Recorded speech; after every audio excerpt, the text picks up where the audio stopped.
All right, could I have your attention, please? Could I have your attention, please? Okay. Thank you, thank you.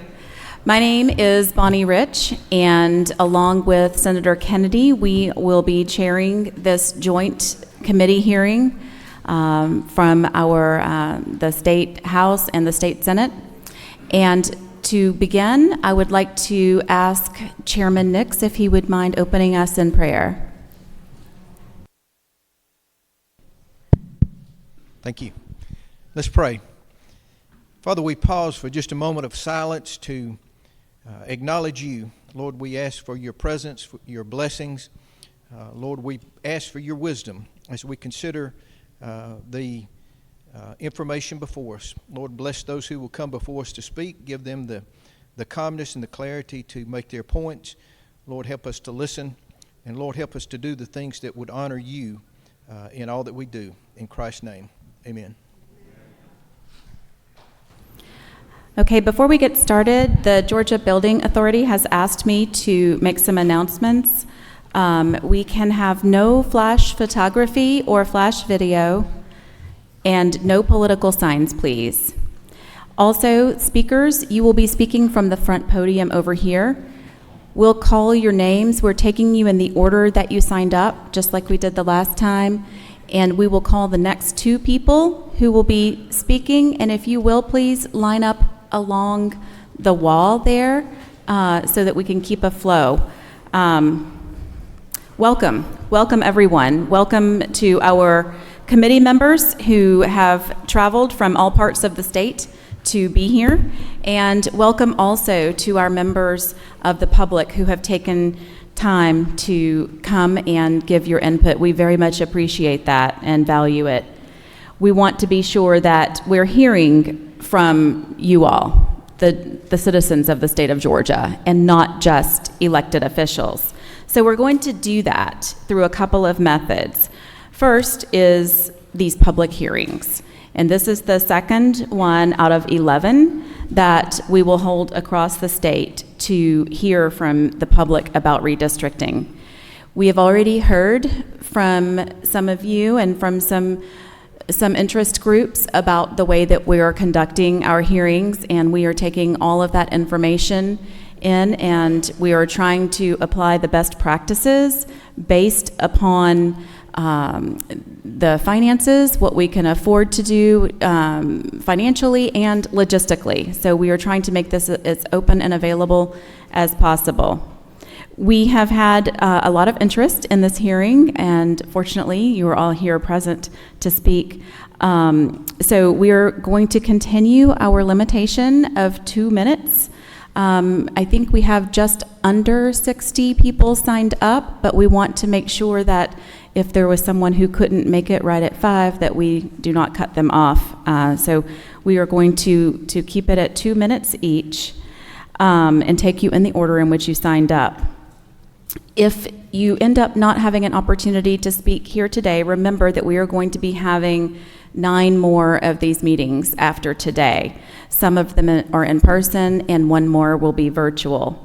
We'll be holding meetings in Cumming, Dalton, Athens, Augusta, Brunswick, Albany, Columbus, and Macon. At each of these hearings, we're going to be hearing from people across the state because we do want to hear from you. If you cannot speak at a hearing, or even if you do, please also find on our website, we have a portal right on the home page for the State House at house.ga.gov. There is a banner at the top where you can click to submit your written testimony, and we will consider that as well. We will give equal weight to everything that we hear. We don't give more weight to the oral testimony than we do the written. So we want to hear from you, and if that's the way that you can present your perspective, then we have that set up for you to do easily. All right. With that, I will turn it over to Senator Kennedy. I did. Well, good afternoon. It's nice to see everyone here. I appreciate everyone's interest in the important work of this committee. As Chairman Rich said, I want to extend a welcome to the public. You are why we are here. We want your input. And particularly, I want to say hello, excuse me, and welcome to my fellow legislators that have traveled from across the state, both Senate and House members. So one of the questions that we're asked a lot about our work on this committee is everyone wants to know when the special session will be, which is when the mechanics or the logistics of actually passing maps or modified maps will be. And the answer is we don't know when the special session will be. The Census Bureau is telling us that we're going to be getting partial data in late August that could be used to draw maps, but the full data is not expected until the end of September. So there's still some lawsuits that are presently pending about the data that's being supplied and the utility of that data, but we can't do a lot until we get the actual census data. So we'll be collecting comments right now, tonight, and for the other times that Chairman Rich mentioned. And by the way, if you want to know she mentioned all the cities. For the details of the dates of those cities, please go to the House or Senate Redistricting website for the committee, for the websites, and you'll see the date for the cities so that hopefully you can tell folks to participate there. We'll be collecting comments today and from across the state, and we'll likely hear from people more than once that have issues and certainty about the timing. And so we've done our best to try to explain the process that we're working under and also what will be a compressed time frame once that data comes in to actually get the maps drawn. At some point after these hearings, we'll be having committee meetings to adopt redistricting guidelines and principles. So tonight, for our second hearing, the first one in person, here's how we're going to approach things. First, we'll watch a short video that our media services folks have put together to educate everyone on some of the basics of redistricting. Then we will open it up to individuals who have signed up so that we can hear from you. Often when politicians hold hearings, they really want to hear themselves talk. But I assure you that Chairman Rich and I, that is not our purpose tonight. Our purpose is to hear from you. Consistent with how we handled these hearings in 2001 and the 2011 cycles, we're not going to ask questions or answer questions, but we're here to listen to whatever it is that you want to share with us. In order to respect everyone's time, we're going to give everyone 2 minutes to each individual. You can always submit longer, more written or detailed materials. I would ask that you please respect the time frame. One of our assistants is going to be having a clock that's available for you to see, so you'll know how much time you have remaining of 2 minutes, and there'll be a buzzer at the end of that. Please be respectful of that, and that's not for Chairman Rich and I, but it's really to be respectful of the other people that have taken their time to come and they want to speak too, so please don't intrude on their time. If you could be respectful of that, we'd appreciate that very much. So, one final bit, and you may have said this, but if we have any overflow issues, 450 in the Capitol building, which is one floor up, room right up in that direction, is the overflow. If you hear from folks that they can't have a seat, we have that designated. We certainly want to accommodate the public as best we can. So with that, let's watch a video, and then we'll get on to our first witness to be heard from tonight. Every 10 years following the decennial census, the process of redistricting begins all over our country. Let's take a look at what that redistricting is and what else we need to know before we begin this process in the state of Georgia. My name is Gina Wright, and I'm the Executive Director of the Office of Legislative and Congressional Reapportionment. We are a nonpartisan joint office of the Georgia General Assembly, and we serve both the House and the Senate. What is redistricting? As the population in our state grows, the number of people in each district must be adjusted so that the population in each district is as close to equal as practicable.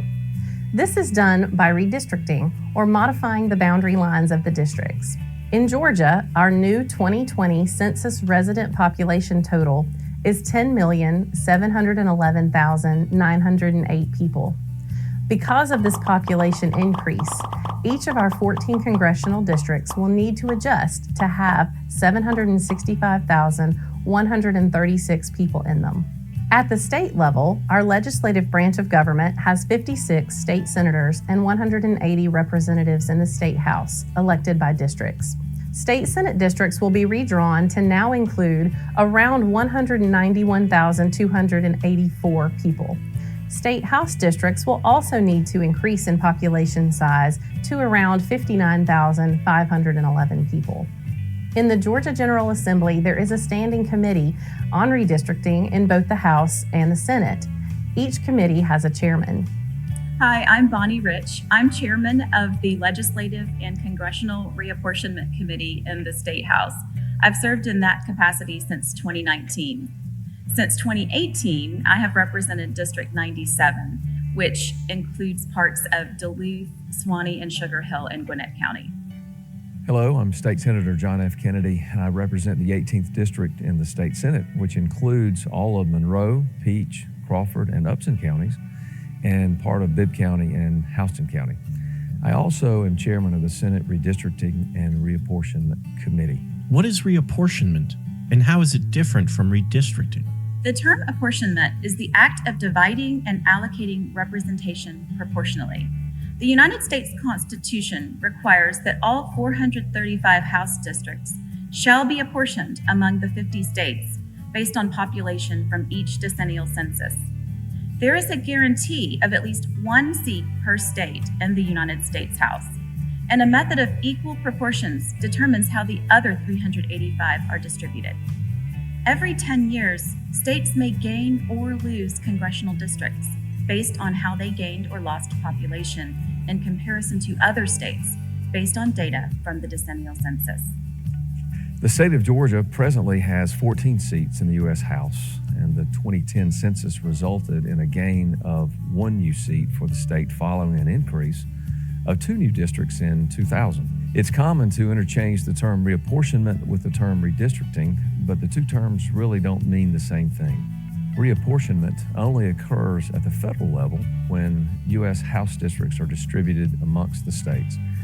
Even with a gain of over 1 million people in Georgia over the past decade, Georgia will continue to have 14 congressional districts. When does redistricting take place? Traditionally, the governor of Georgia issues a call for a special legislative session in late summer or early fall following the arrival of the new census data. The sole purpose of this session is to adopt newly redrawn maps for all statewide district plans and may also include new maps for local county commission or school board districts. The session occurs so that all county election officials have sufficient time to update voter district assignments once the process is complete prior to elections the next year. After the Georgia General Assembly adopts new maps and the governor signs the bills into law, they become the new election districts for use in the next election cycle or on the date specified in the legislation. This year, with COVID-related delays in the census, the special session will likely take place later in the year because we will not receive full census data until late August or September. What other factors do we have to consider besides equal population? The first mission of redistricting is to ensure that districts are roughly equal to each other. Equalizing population ensures that each individual's vote counts the same toward their representatives. But equal population is only one part of the puzzle. Maps must also comply with the Voting Rights Act of 1965 and traditional principles of redistricting, like ensuring communities of interest are represented, avoiding major changes to existing representation in the legislature, and keeping local government jurisdictions whole. Those legal criteria are what often keeps maps from being drawn as perfect squares across our state. Why do we have public hearings? The redistricting process begins with hearing from the public. The General Assembly is ready to hear from you about the uniqueness of your part of the state, what communities of interest are here, and what important factors it should consider as we all prepare to redraw the districts later this year.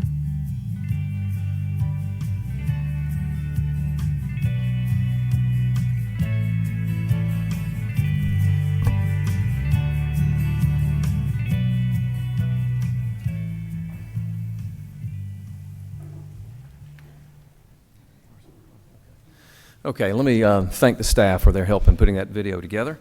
One more piece of housekeeping. We're going to hear from all of the public that are here that have signed up first. And if we have House and Senate members that want to address the committee, if we have time, we'll certainly try to accommodate you as well.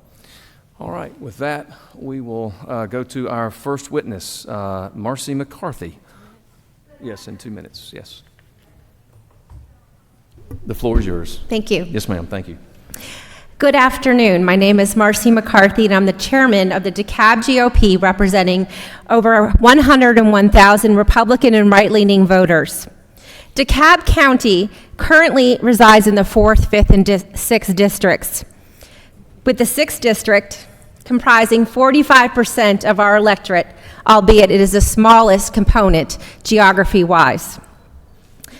Much like Metro Atlanta, DeKalb is now a blue desert, sprinkled with red and pink islands versus a purple pasture. Right-leaning voters in DeKalb County have no representation in Congress, the Capitol, and in City Hall, and have become disenfranchised. Because of the continued failures of the party in power, we have equity instead of equality, division instead of diversity, and a crime wave that affects all lives and livelihoods. Continuing to ignore this full spectrum of legal voters has created the rise and terror of Stacey Abrams. The Constitution protects Americans' right to vote. It does not give a political party a right to win. There's no individual right in the Constitution to live in a district that elects a candidate from an individual's political party, and everyone's definition or conception of measure of partisan fairness is different. On behalf of the Georgia legal voters, I am asking today the General Assembly to take into consideration 3 things when redrawing our maps: adhere to constitutional redistricting and to comply with the Voting Rights Act, as well as to adhere to all federal and state laws. My second point and request is to have clean redistricting. Districts should be sufficiently compact and preserve communities of interest by respecting municipal county boundaries. Districts should avoid combining disparate populations to the extent possible. And my third and final point is common sense redistricting. Let's not give the ammo to sue it's blue, give untethered power to unelected judges, and most importantly, not ignore democracy in the Constitution. Simply put, I'm asking you to put the democracy back into DeKalb County. Thank you. My testimony will be submitted written as well. Thank you, Ms. McCarthy. Pamela Reardon. Ms. Reardon, Yes. you have the floor. Thank you. Yes, ma'am. I'm Pamela Reardon. I live in East Cobb, in Cobb County. I'm in District 6. Good afternoon. I start out by quoting the National Redistricting Foundation, in particular Marina Jenkins, saying that the U.S. Supreme Court's ruling in 2013, ruling Shelby v. Holder, opened the floodgates by removing federal oversight to redistricting, and in fact, she stated this has led to Georgia's new restrictive election law also. She went on to say that this signals what is to come using voter suppression in redistricting. I'm here to talk against those talking points. I listened to the first online hearing, and all I heard were the young community minority activists. They didn't want their votes diluted. That's what I got from it. So let's get real and talk facts. First, I want to say that the new election law does not suppress votes, and it's insulting to see so many people mimicking that and have never read it. In fact, there are problems were addressed and fixed, so many votes suppressed because their vote, very many voters were suppressed because their vote was stolen by ballot harvesting and stuffing the drop boxes.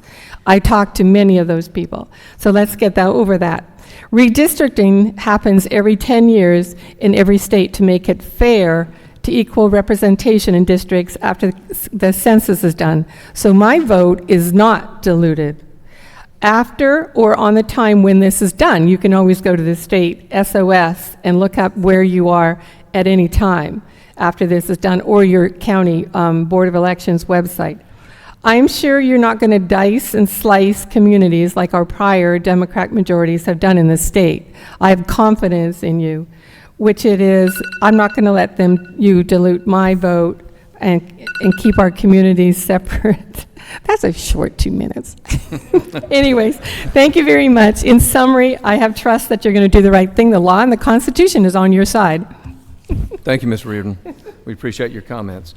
Betsy Kramer is next, and then Ms. Aldridge, you'll be behind her, and then Marilee Gober behind Ms. Aldridge. Okay, Ms. Kramer, you have the floor. Good afternoon. My name is Betsy Kramer. I am currently the acting chairman of Fulton County Republican Party. I'm an over 30-year resident of the metro area. I originally lived in Cobb, then Gwinnett, and for the past 22 years, my home has been in Johns Creek in Fulton County. My family moved to Johns Creek before it was anticipated becoming a city. I currently reside in the 6th Congressional District, and I'm very active in the community. I want to speak to you today about the future shape of the 6th Congressional District. There can be many possibilities, but only a few make sense to many of us who live here. My odds-on favor possibility is for the 6th District to center around the Georgia 400 corridor. The Georgia 400 corridor in general has mutual interests and concerns on the development, work lives, recreation, and transportation. We are an identical community of interest. The corridor would encompass communities around Georgia 400, including South Fulton County all the way down to Buckhead. The South Forsyth is like North Fulton, a newly, vastly growing area. When I first moved to Johns Creek, much of the city was underdeveloped, as was Forsyth County. Our two county areas reflect the same interests. My proposal also retains the core of the existing 6th District, thus not radically changing the district, but bringing in more harmonious interests in a compact shape along the Georgia 400 corridor. In closing, my proposal for the reconfiguration, of the 6th District is the best path forward for the Georgia General Assembly. Thank you for hearing me, and I look forward to the results of your hard tasks you have on your plate. And I. Thank you, Ms. Kramer. Your timing is perfect. Thank you.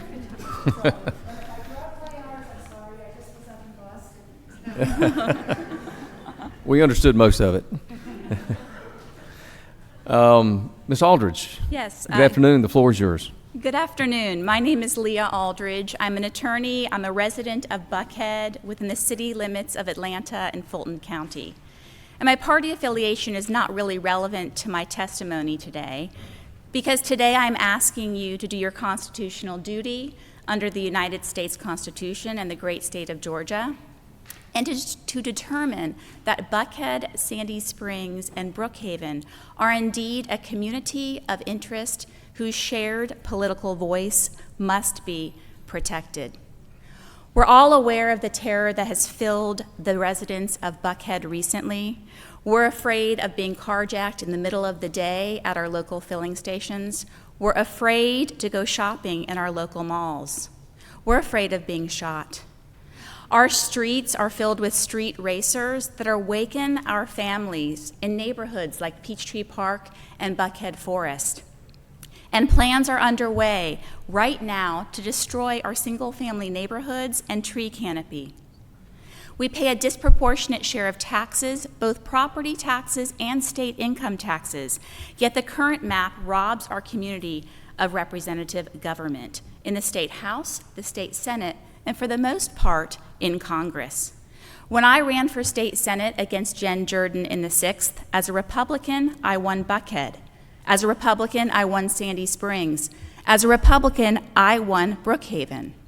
But I did not win that race because my community is politically tethered to a community in another county across the river whose biggest headline last Thursday wasn't about shootings and wasn't about carjackings.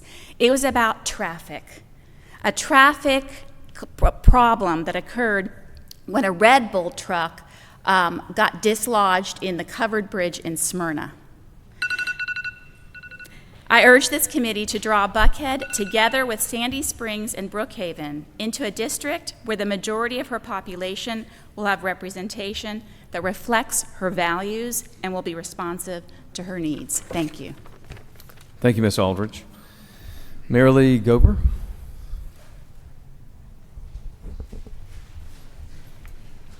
Thank you. I know you all have a very difficult task in front of you, and I just brought a visual for you. This is District 80 for the House.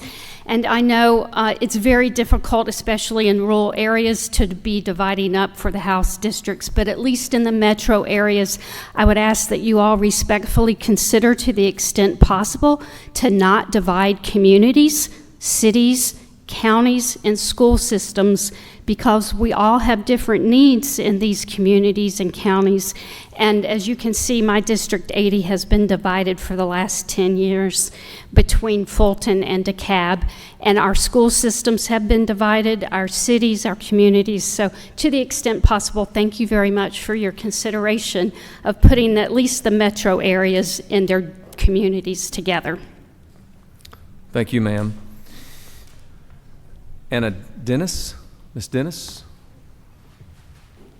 Anna Dennis. Oh, okay. And next will be John Moy and then Jack Ginberg.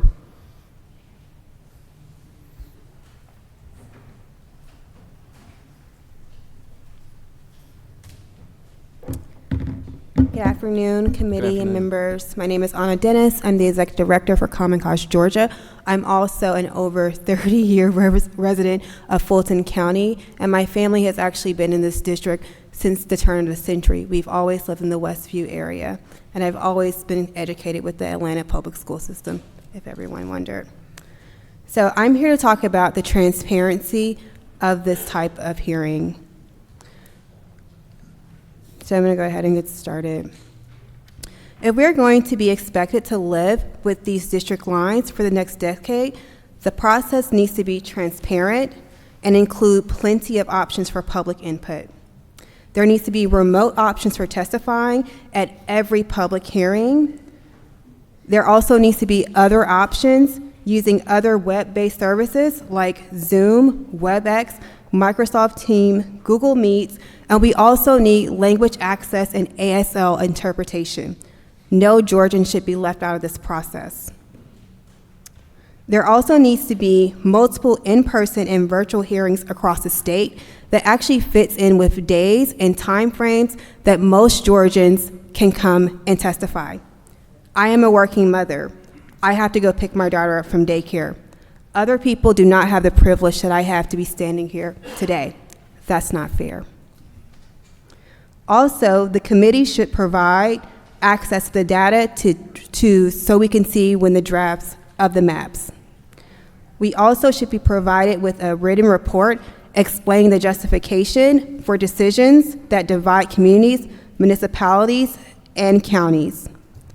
And we also would like the committee to not use alternative data sources to draw maps. Thank you all today. Thank you, Ms. Dennis.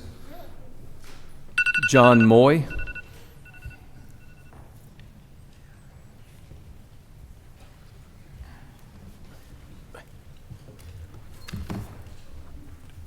Good evening, Chairman Rich and Chairman Kennedy. Thank you, Good sir. to be with you this evening. My name is John Moy. I'm the Director of Policy and Legislative Affairs for the Urban League of Greater Atlanta. And on behalf of our President and CEO, Nancy Flake Johnson, we are proudly celebrating 100 years of service to the metropolitan community as we continue to fight for equality and justice for all people, with an emphasis on African Americans. At the Urban League, we encourage full participation in the democratic process, and we work actively each and every day to help citizens overcome obstacles to voting. Georgia saw record turnout in the last cycle, and this is a testament to a collective desire to make our neighborhoods, our state, and our nation the best that they can be.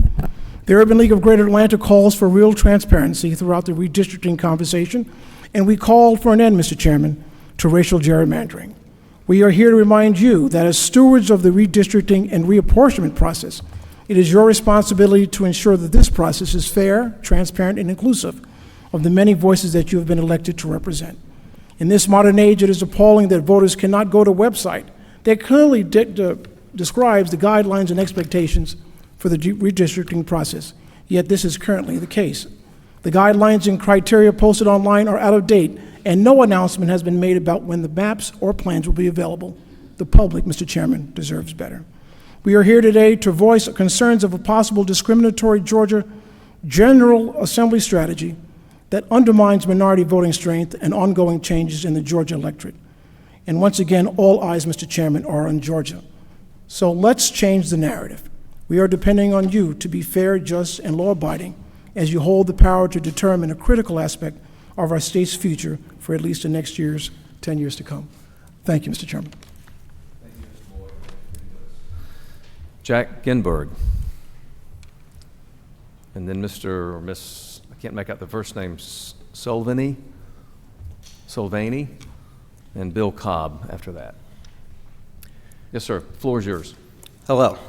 My name is Jack Ginberg, and I'm a senior staff attorney with SPLC Action Fund, a 501c4 affiliate of the Southern Poverty Law Center. SPLC Action Fund is dedicated to upholding the fundamental right of all citizens to vote.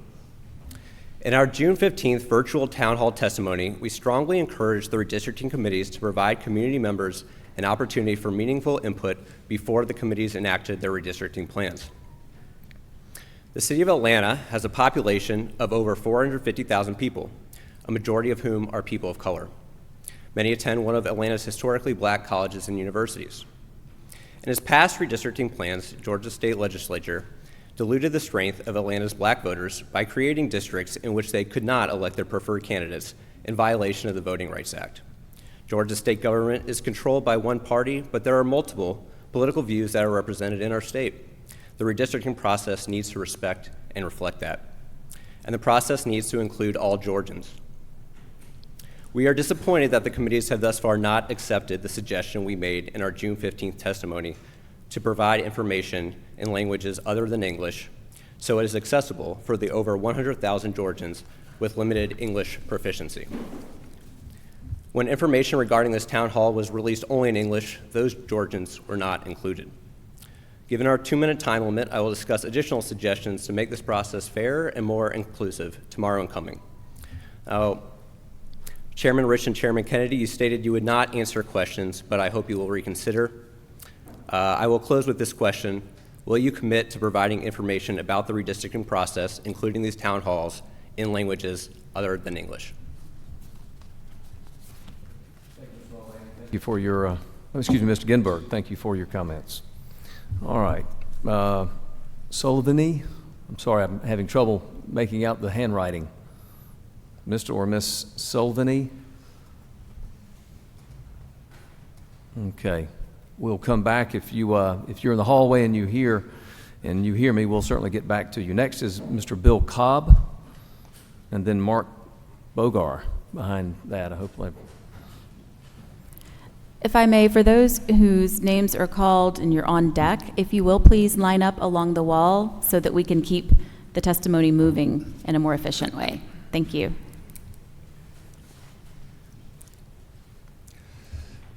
The floor is yours. Go ahead. My name is Bill Cobb. I'm a retired resident of DeKalb County. I'm here principally to urge the committee to make these districts as politically competitive as possible. When a district is politically competitive, which is to say when a candidate has to get votes from people from the opposing party, better government results. People then the candidates and the office holders then have to pay attention not only to the opinions and needs of their own party, but they have to pay attention to the needs and opinions of the opposite party. Modern technology has given you the opportunity to go literally house by house in the redistricting process to see which ones of these houses will likely vote Democrat or likely vote Republican. You can create safe districts. You could create districts in which no opposing party vote is necessary at all in order to win an election. And that is the worst possible scenario. The closer you get to that, the closer you get to a situation where whoever is elected doesn't have to pay any attention to the opposing party, and in fact is incentivized to pay more attention to the more extreme elements of their own party in order to fundraise and in order to get people out to vote. So I urge that not be done. It is possibly the worst outcome for good government, for citizen participation, and for fairness. Thank you. Thank you, Mr. Cobb. Mr. Bogar? My name is Mark Bogar. I've lived in Gwinnett County pretty much all my life. Born in Fulton County, Georgia Baptist. Lived in DeKalb. I was a child at the time. Lived up in Tennessee for a while. Gwinnett County, I've lived in Lilburn for 44 years, same house, and I once was in the 7th District, and the county has changed in southern Gwinnett considerably.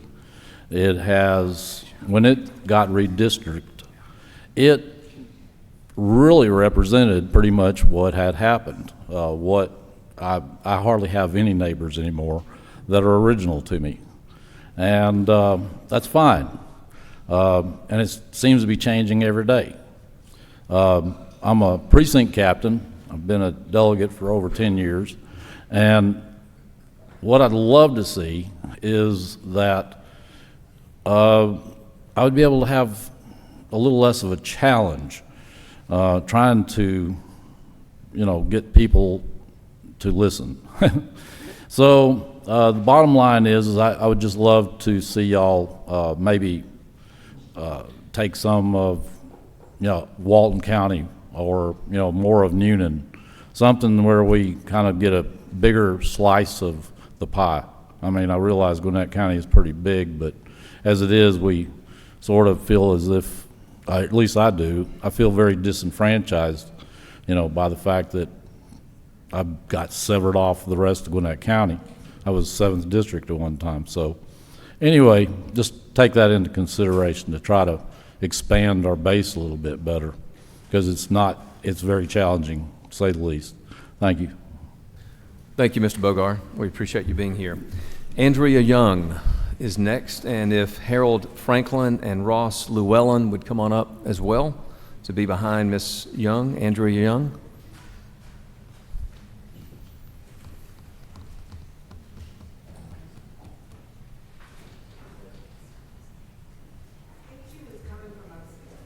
I'm sorry? Okay. All right, Ms. Young, if you can, if you're within the sound of my voice, come on down to the 341 and we'll work you in.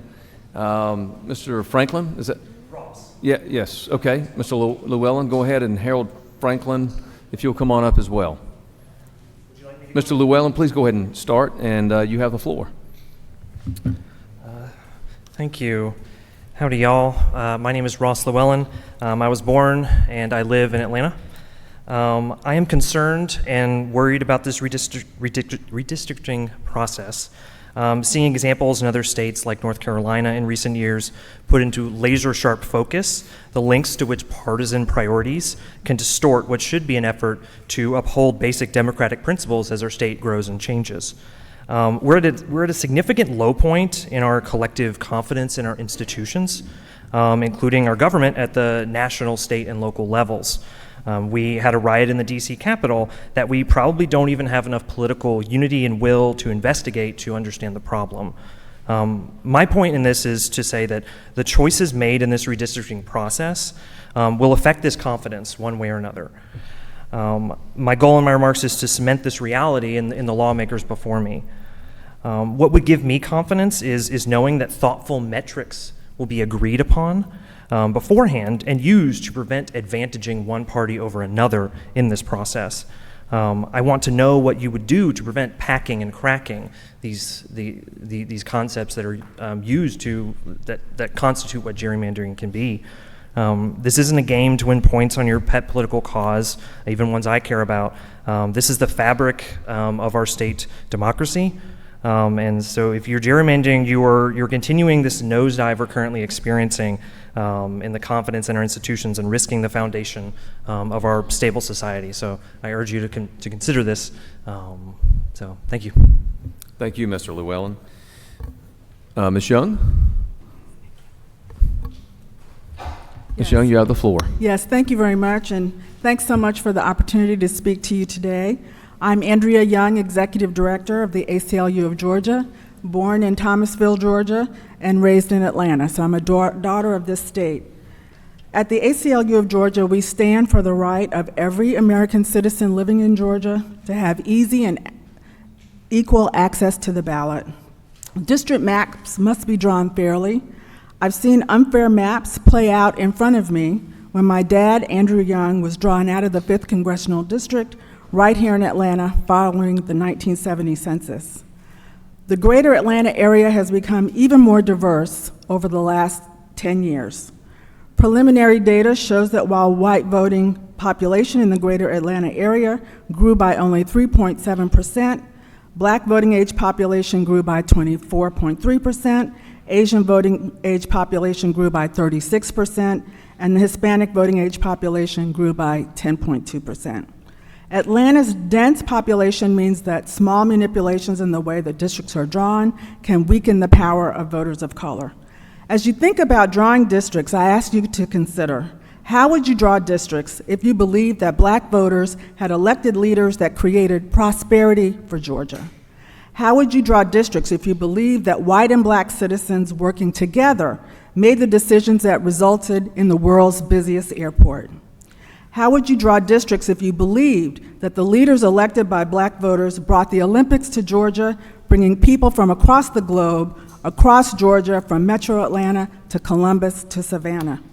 How would you draw districts if you believed that voices and needs of all Georgians, white, Black, Asian, Hispanic, and Native American, were essential to the prosperity and well-being of our state? How would you draw districts if you believed that the diversity of our state is our strength? Thank you again for this opportunity. Thank you, Ms. Young. Mr. Harold Franklin, thank you for being with us, sir. You have the floor. And may I just go ahead and call out the next names? John Gillen and Nicholas Hines, if you will make your way to the front and line up along the wall. Good afternoon, Chairman Rich and Chairman Kennedy, and thank you for this opportunity to be heard today. My name is Harold Franklin. I was born in Atlanta, and I'm a Fulton County resident. I attended Emory for undergrad and received my law degree from the Georgia State University College of Law. And I've been involved for over 20 years now in nonpartisan voting rights protection work called election protection. I also serve as the regional vice chair for the Lawyers Committee for Civil Rights Under Law and as chair of Georgia Election Protection with the Lawyers Committee for Civil Rights Under Law. This work has taught me so many important things about the importance of our democracy, and that the fact that there is nothing partisan whatsoever about ensuring that Black voters and other voters of color should have equal access and equal opportunity to elect candidates of their choice, and that right should not be denied in any way as a result of redistricting plans that dilute their voting strength in any way whatsoever. As discussed in the Lawyers Committee for Civil Rights' recent report, The Central Role of Racial Demographics in Georgia Elections, the Lawyers Committee has serious concerns, and I do also, that this redistricting cycle will once again result in racially gerrymandered maps and redistricting plans that dilute minority voting strength.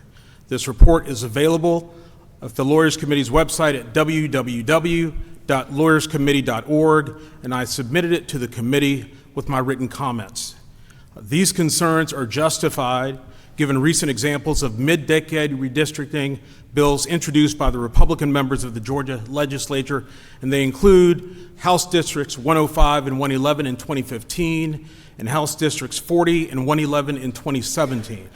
In both instances there, when the districts became more competitive due to demographic changes, legislatures implemented changes that reduce the percentage of black populations of voters in those districts. And so I would ask that there be fairness and transparency in the redistricting plans that are being implemented. And I thank you for the time today. Thank you, Mr. Franklin. Chairman.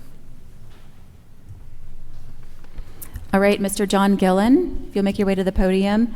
Nicholas Hines, if you will stand on deck. Oh, Nicola, I'm sorry. And Lavita Tuff. Lavita Tuff, if you'll make your way to room 341. Thank you. All right, you can go ahead. Thank you. Good afternoon, Chairman Kennedy, Chairman Rich, and the rest of our assembled legislators. My name is John Gillen, and I'm a resident of Decatur. President Barack Obama famously said that elections have consequences, and in the state of Georgia last year, our elections have indeed had consequences. Operating under a redistricting plan by the majority Republican Party in 2010, we saw Joe Biden, Kamala Harris, John Ossoff, and Raphael Warnock receive the state's certifications as the winners of last year's top-of-the-ticket elections. But after a record voter turnout in 2020, the Democrats claim that Georgia's electoral processes are Jim Crow 2.0, designed to suppress the vote of minorities. This is not only false, but disingenuous. In a majority of the statewide races, our citizens kept our state government in the responsible hands of the Republican Party. And as a result, the Republican Party has been granted the right by the people to redistrict our state.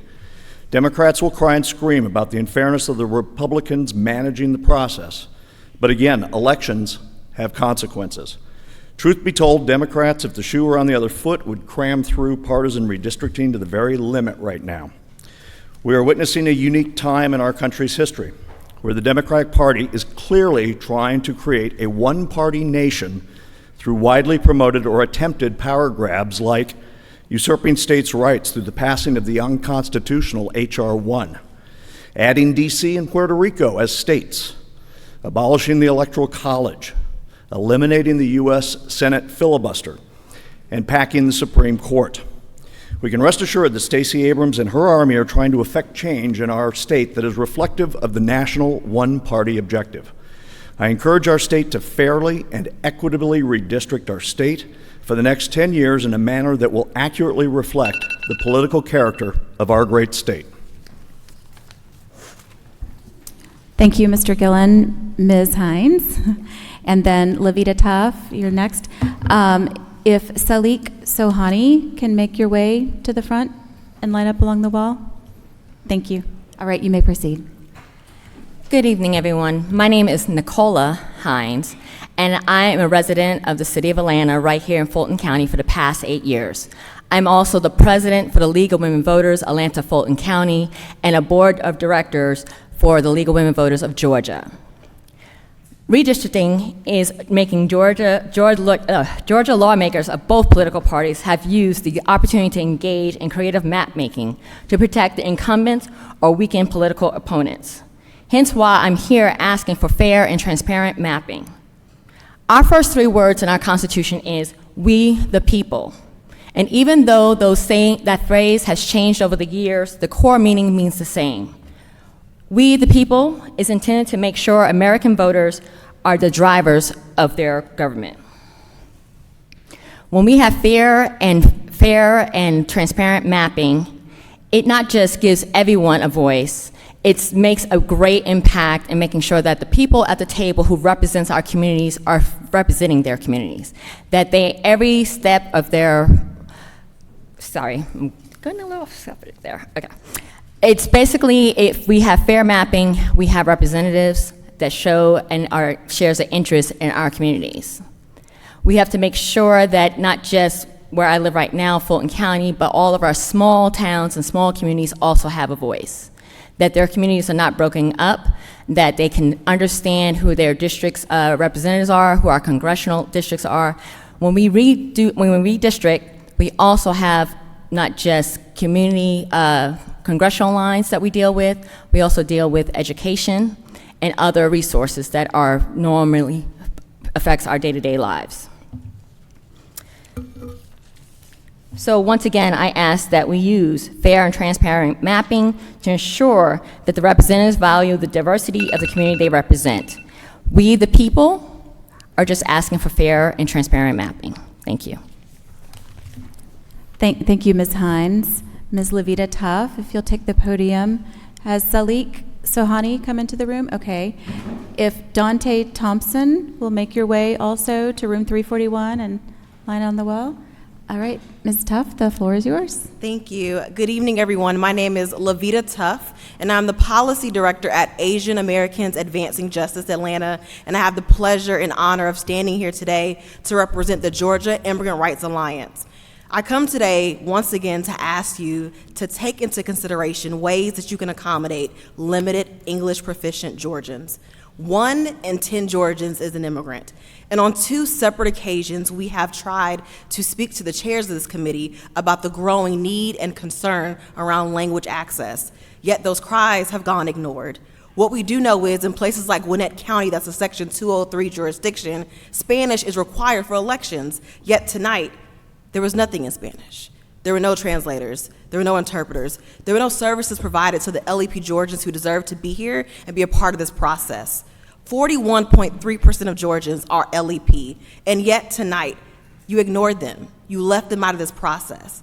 And despite the fact that you ignored our letter that was signed by over 63 organizations from across the state, we will not be deterred, we will not be defeated. We continue to demand that language access be made a priority for this process, and that the immigrant population of Georgians who bring so much to Georgia don't continue to be ignored.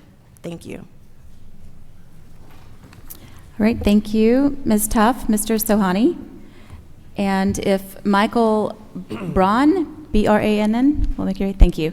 All right, the floor is yours. Thank you. All right. Thank you so much. Good afternoon. My name is Salik Sohani. I am a community organizer with Georgia Muslim Voter Project, also known as GAMVP. GAMVP, we are a nonpartisan organization that works to civically engage Muslim communities and the individuals that reside among them in an effort to increase voter registration, voter awareness, and their desire to actively participate in the democratic process. The communities we serve, the Muslim, the immigrant, the Black, and brown communities have been politically underrepresented for far too long. Historically, our community has been considered to be apathetic toward voting and civic engagement. As such, our community members' opinions have been devalued, and we have lacked representation within each district. I assure you that we are not apathetic. Our communities across the state continue to advocate for fair representation by demonstrating unprecedented voter participation in local and federal elections. Surveys indicate that AAPI voters, AAPI early voters in the 2020 election exceeded their 2016 turnout by 58%, which demonstrates the enthusiasm among AAPI voters, many of whom are Muslim like myself, to provide their input regarding their elected officials and the decisions that affect the interests of our communities. Redistricting is one of our community's interests, and we demand that our voices are considered throughout this process. Furthermore, we demand additional transparency throughout the redistricting process.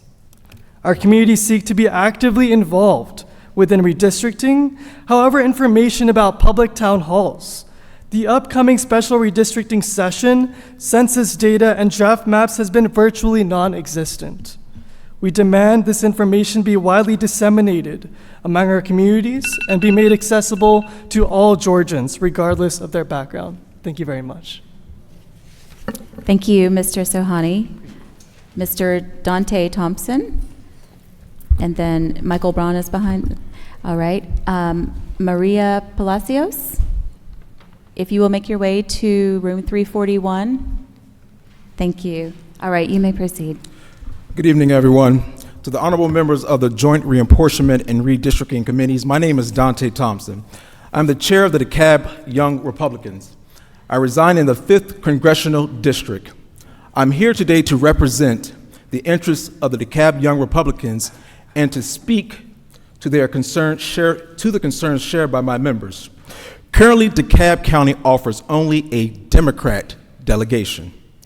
This delegation has maintained its stronghold in DeKalb County for many years. Conservative voices are alienated in DeKalb County. American greatness has always conquered any challenges when ideas are allowed to compete openly and honestly. As a proud Black conservative American,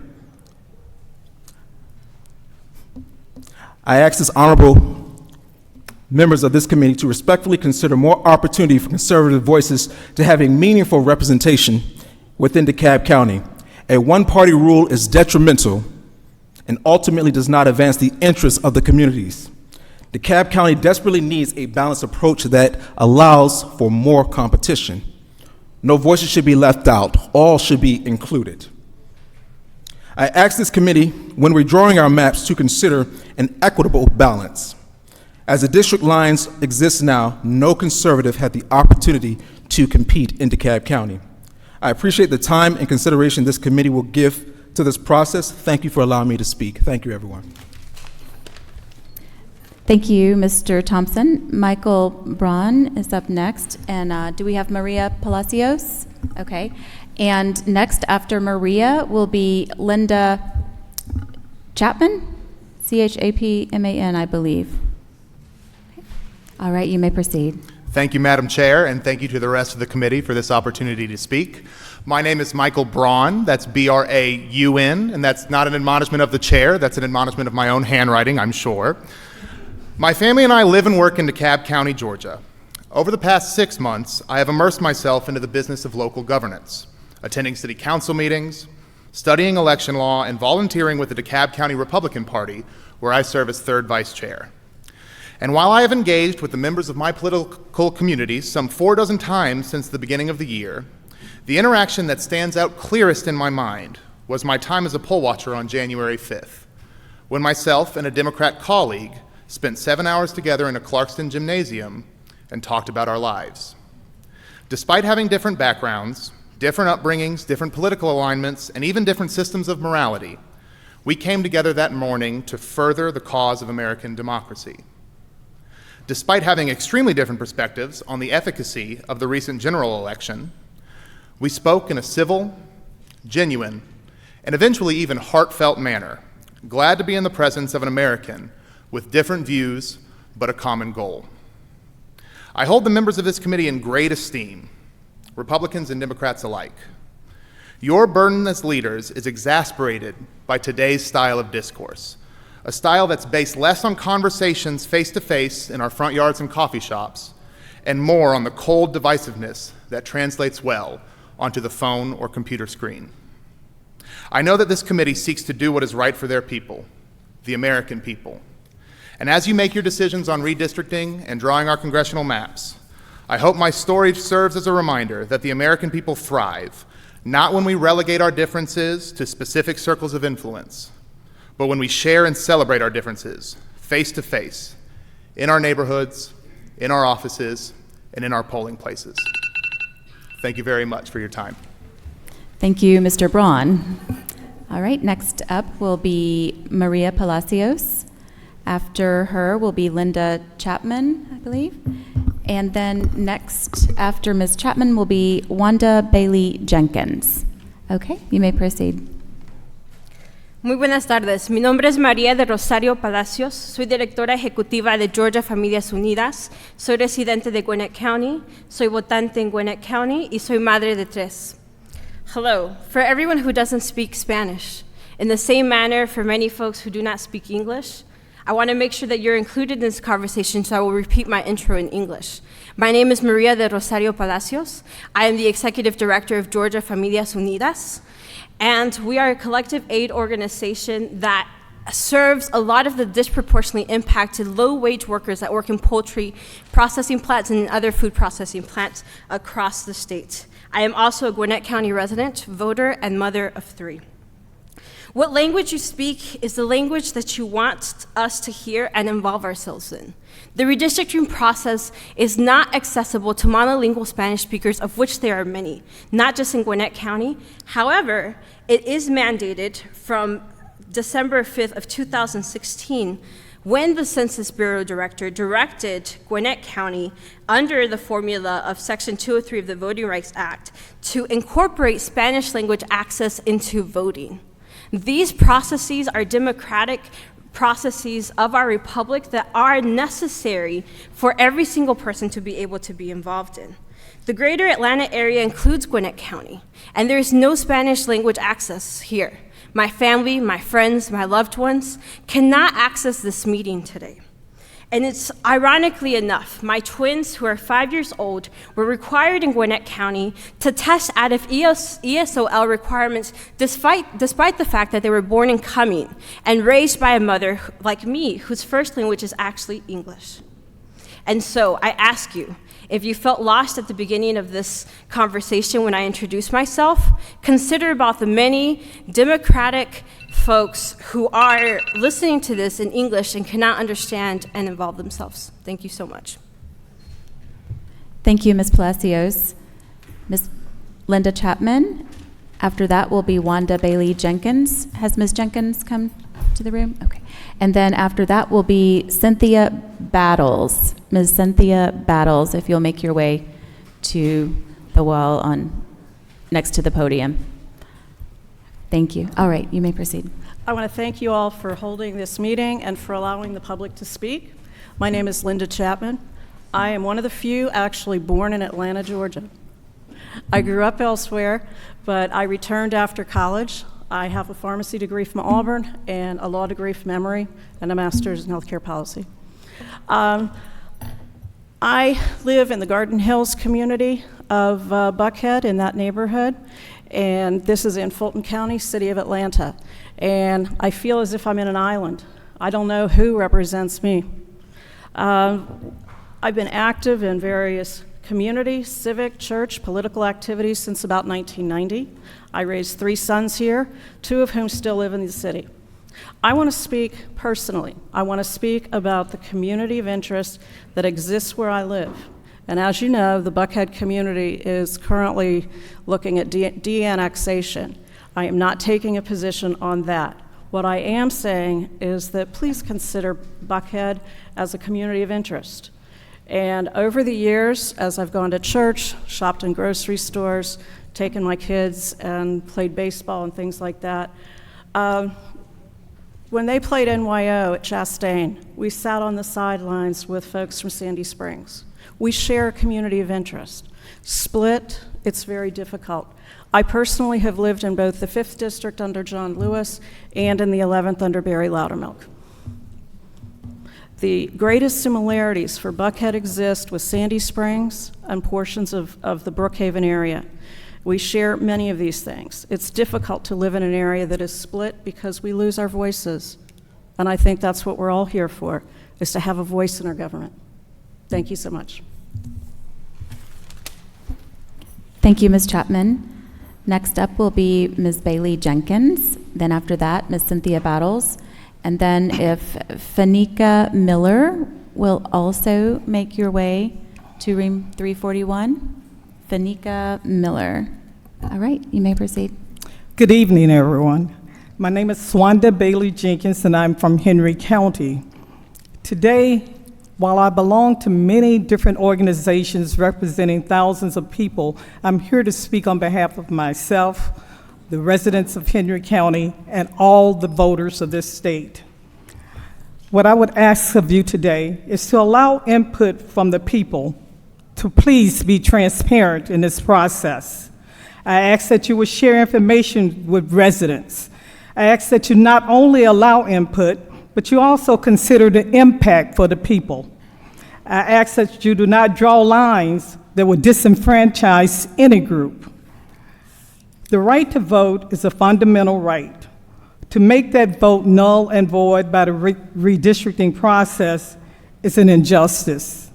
I hope that you will not draw maps without considering local impact and the impact from the communities that will be affected. I ask also that you do not use redistricting to suppress votes, especially for Black voters. Thank you for your time.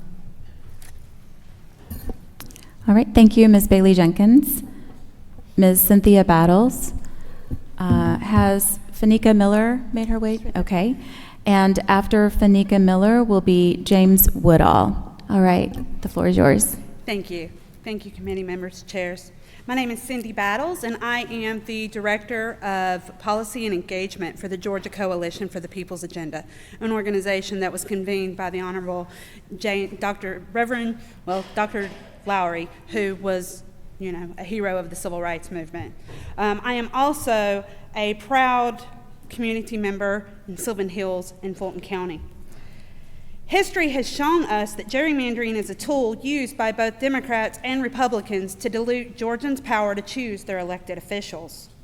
The vote is Georgia's voice, and both parties are guilty of muzzling that voice in the name of gaining or retaining power. Previously, we had Section 5 of the Voting Rights Act to push against egregious attempts to dilute our vote. Unfortunately, Section 5 was dismantled by the U.S. Supreme Court, and therefore there is no law to make sure maps are drawn that empower all Georgians. We must rely on your integrity to do so. Because of that, this process should be as transparent and nonpartisan as possible. We have seen past decisions in the redistricting process that dilute the power of certain communities to choose legislators that best represent them. While the letter of Section 2 of the VRA has been adhered to in creating majority-minority districts, those districts have also been used to avoid creating opportunity districts.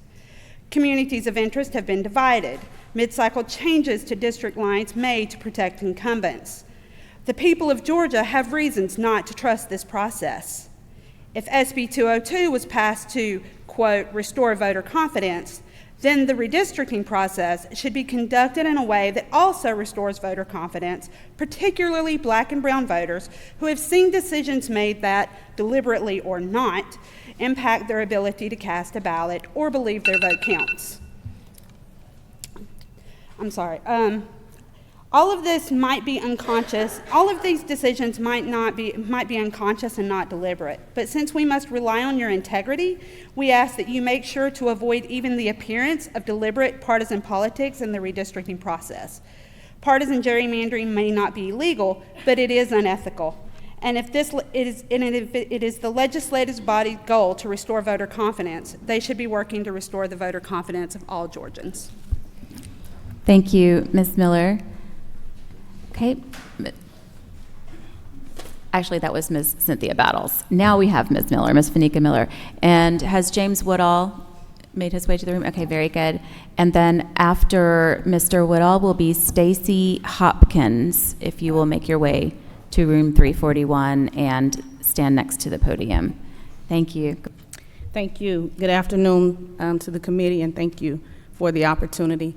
I am Fanika Miller. I am the state coordinator for Black Voters Matter. I hail from Houston County, Georgia, representing black voters in over 75 counties across the state, primarily in rural communities. Houston County is one of those communities that was gerrymandered, where black and brown voices were carved out of political power. We've had an all-male, all-Republican state delegation for over 10 years, which mirrors what we have in our state constitutional officers, which are all male, all Republican, all white men. So I find it hard to believe that folks feel disenfranchised when we've had that political party in power for over 10 years. Black communities have been historically gerrymandered, redlined, and drawn out of political power through corrupt redistricting process. We need a transparent process to bring more members into a process that draws community of interest maps, which can be used to advocate for fair and equitable lines. This will enshrine and increase minority participation and power in the legislative process. In doing so, black voters and other marginalized voters will be able to combat a myriad of issues related to housing, education, public safety, economic stability, and political representation. It's time to put power back into the hands of the people to choose their elected officials versus elected officials choosing their constituents. This year, the legislature passed one of the most egregious voter suppression bills in the country, which Black Voters Matter believes is in direct response to increased voter turnout in black and other marginalized communities that showed up to elect 2 U.S. senators from Georgia and a new president. in one of the safest and most secure elections in the history of this country. We're prepared to fight against maps that draw people out of power in the same way that we fought in the past legislative session to protect the right to vote. Thank you. Thank you. All right. All right, please, I would like to, you're infringing upon others' opportunities to speak. Let's hold the applause. This is not the appropriate place for that. Thank you, Ms. Miller. Mr. Woodall is on the podium now. We should have Stacy Hopkins next after him, and then if Heather Hallett can make her way to room 341. Thank you. All right, you may proceed. Thank you, Madam Chairwoman, and to the committee, good afternoon. My name is Reverend James Woodall. I am the state president for the Georgia NAACP, and I thank you for this opportunity to share. As our state becomes more diverse, it is crucial that this process be equitable to all Georgians, and it is our job to ensure we empower communities by exposing gerrymandered maps. Based on the Secretary of State's voter file data, the scheduled town halls released by this committee are not equitable.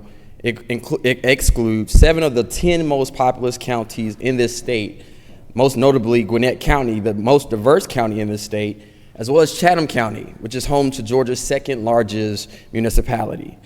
Also, as defined by the Atlanta Regional Commission, half of Georgia's voters live within Metro Atlanta, yet only 1 of the 9 in-person town halls will occur in these counties. Also, in crafting maps, this committee should adhere to best practices, redistricting principles, as well as standards to ensure that the voices of all Georgians are heard. These include 1, adherence to the Voting Rights Act; 2, ensuring communities of interest are kept together where possible; 3, all maps be as contiguous as possible; 4, minimizing population deviations between districts; and 5, precluding partisan gerrymandering that benefits either party. Also, I would like to make mention that currently all legislative communications within this committee are considered confidential, and that the Georgia General Assembly is excluded from open meetings and open records acts, which undermines public input as well as confidence in this process. And so this committee should dedicate itself to publicly releasing all plans and input provided to or created by members of this committee. Also, drafted maps distributed to or created by members of this committee should be released to the public immediately and on an ongoing basis. We cannot undermine public confidence in this process with backroom deals and full public hearing without full transparency. Thank you so much. Thank you, Mr. Woodall. Next on the podium is Stacy Hopkins. After that will be Heather Hallett. Is Heather Hallett in the room? Okay. And after that, if Kip Carr would please make your way to the wall next to the podium. All right, you may proceed, Ms. Hopkins. Hi, my name is Stacy Hopkins. I'd like to thank Representative Rich for having this committee, and thank you to the representatives who are here today. I'm standing here because I have been categorized as a myth by the Secretary of State. I was one who was involved in the 2017 voter purge. I'm not dead. I'm actually a real person. And so with my experience with going through Georgia and the state trying to illegally purge me, I really don't have very much faith in this group to come up with anything that is anything. And after the testimony that I heard earlier that was blatantly partisan, I don't have any faith left in this government. And this is a shame because I have a husband who has fought for this country. My daughter serves in the Navy. I've had at least one person in each generation to serve this country, and to be insulted by the state of Georgia, you won't even recognize me to have the right to vote. I don't expect you to recognize my neighborhood. I really don't. I really don't think this process should be in your hands because I don't understand how one keeps an independent committee independent and free of corruption, free of influence. I don't understand how you have a bipartisan commission when there's only 2 political parties included. There are other political parties in this state. Those voters deserve representation. And I do not believe, I keep hearing about how racism, it exists, but it doesn't exist in Georgia. But I get shown it every single day by this state, and they have never apologized to me or all the other voters who were involved in that purge. Do you really think I have faith that you will be able to come up with anything that is remotely bipartisan? Dazzle me. All right, thank you, Ms. Hopkins. Next, we have Heather Hallett.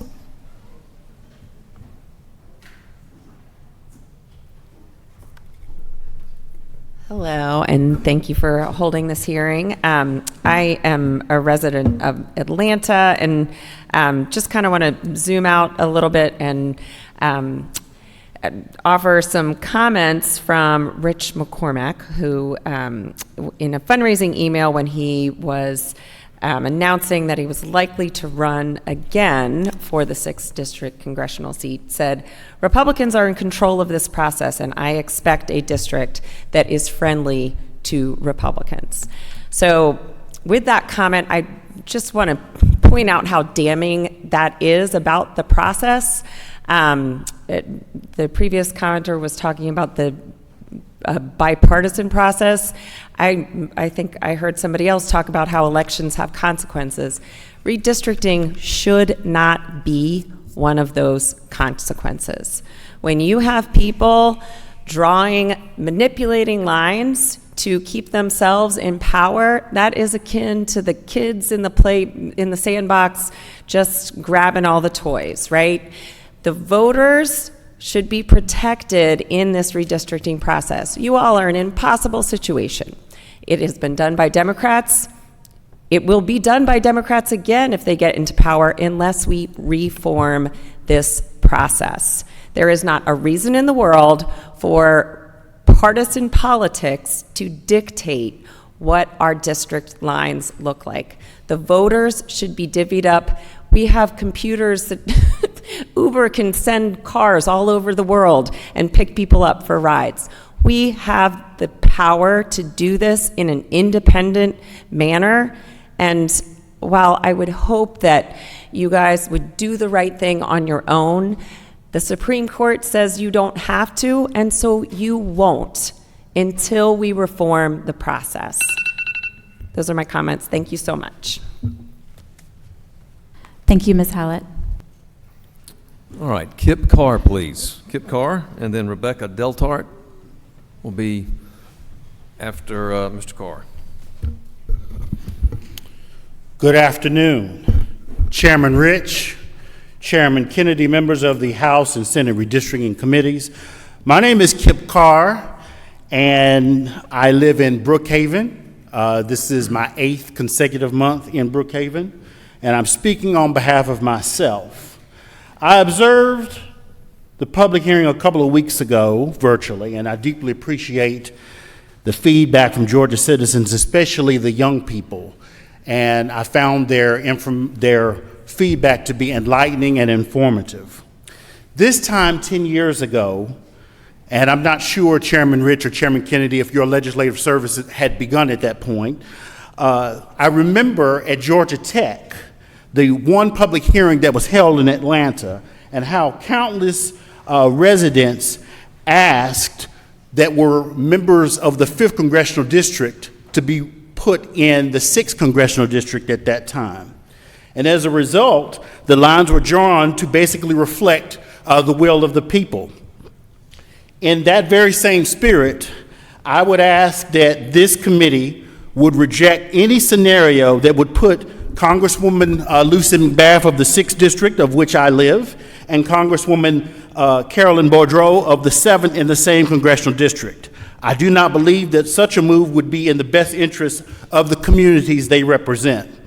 Also, I urge your support not just of an independent redistricting commission, but for public hearings statewide on that idea, as well as virtually for public comments. Lastly, for those that are listening, I urge you to take advantage of the public comment portion that Chairman Rich mentioned at the beginning of this hearing. Thank you so much for giving us this opportunity. Thank you, Mr. Carr. Ms. Deltart? DeHart. Thank you. Excuse me. Chairs, member of the committee, I'm Rebecca DeHart, the CEO of Fair Count. Fair Count is a nonpartisan, nonprofit organization founded to achieve a fair and accurate count in the 2020 census. While the count happens decennially, we see the census as an ongoing function of democracy and redistricting as a natural extension of that. Today, we are here to support fair, equitable, and transparent redistricting efforts. Fair Count remains steadfast in our belief that everyone in every corner of the state deserves to have their voice heard in this process. While we understand that the changes to the census deadlines have left state legislatures in the lurch, it remains paramount that the communities the maps will either divide or bring together have the opportunity to provide thoughtful commentary after the first drafts of the maps have been generated. Delays or not, a real public comment period with the proposed maps in full view should not be denied to the people. Our work with the decennial census shows that the data set is worth waiting for, and it's the best data that we will have to guide the map making for the next 10 years. To augment that data, Fair Count is working across the state generating community of interest maps. This process allows Georgians to visually mark their communities of interest onto real maps. We will make these maps available to all of you on the committee before the start of the special session. More than half of the states in the nation make community of interest maps a criterion point in redistricting, as these shared interests are likely to result in a desire to share the same legislative district in order to secure more effective representation. To that end, we are also hopeful that the redistricting criteria for this committee will be shared sooner than later and well before the start of the special session, a process that has historically gone by very quickly, to ensure that the people know that there is a demonstrable commitment to the inclusion of their voices. Thank you so much, and I'm happy to answer any questions, and thank you for your time. Thank you, Ms. DeHart, and please forgive me for misreading your name. I apologize for that. Thank you. Lee Pasikow, and to be followed by Julie Boland and Alfred Shivey Brooks. If y'all could come on forward, please. Thank you.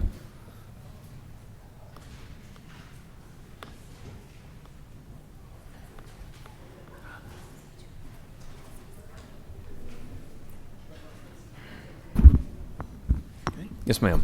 Go ahead. Hello, members of the committee. My name is Lee Pasikow.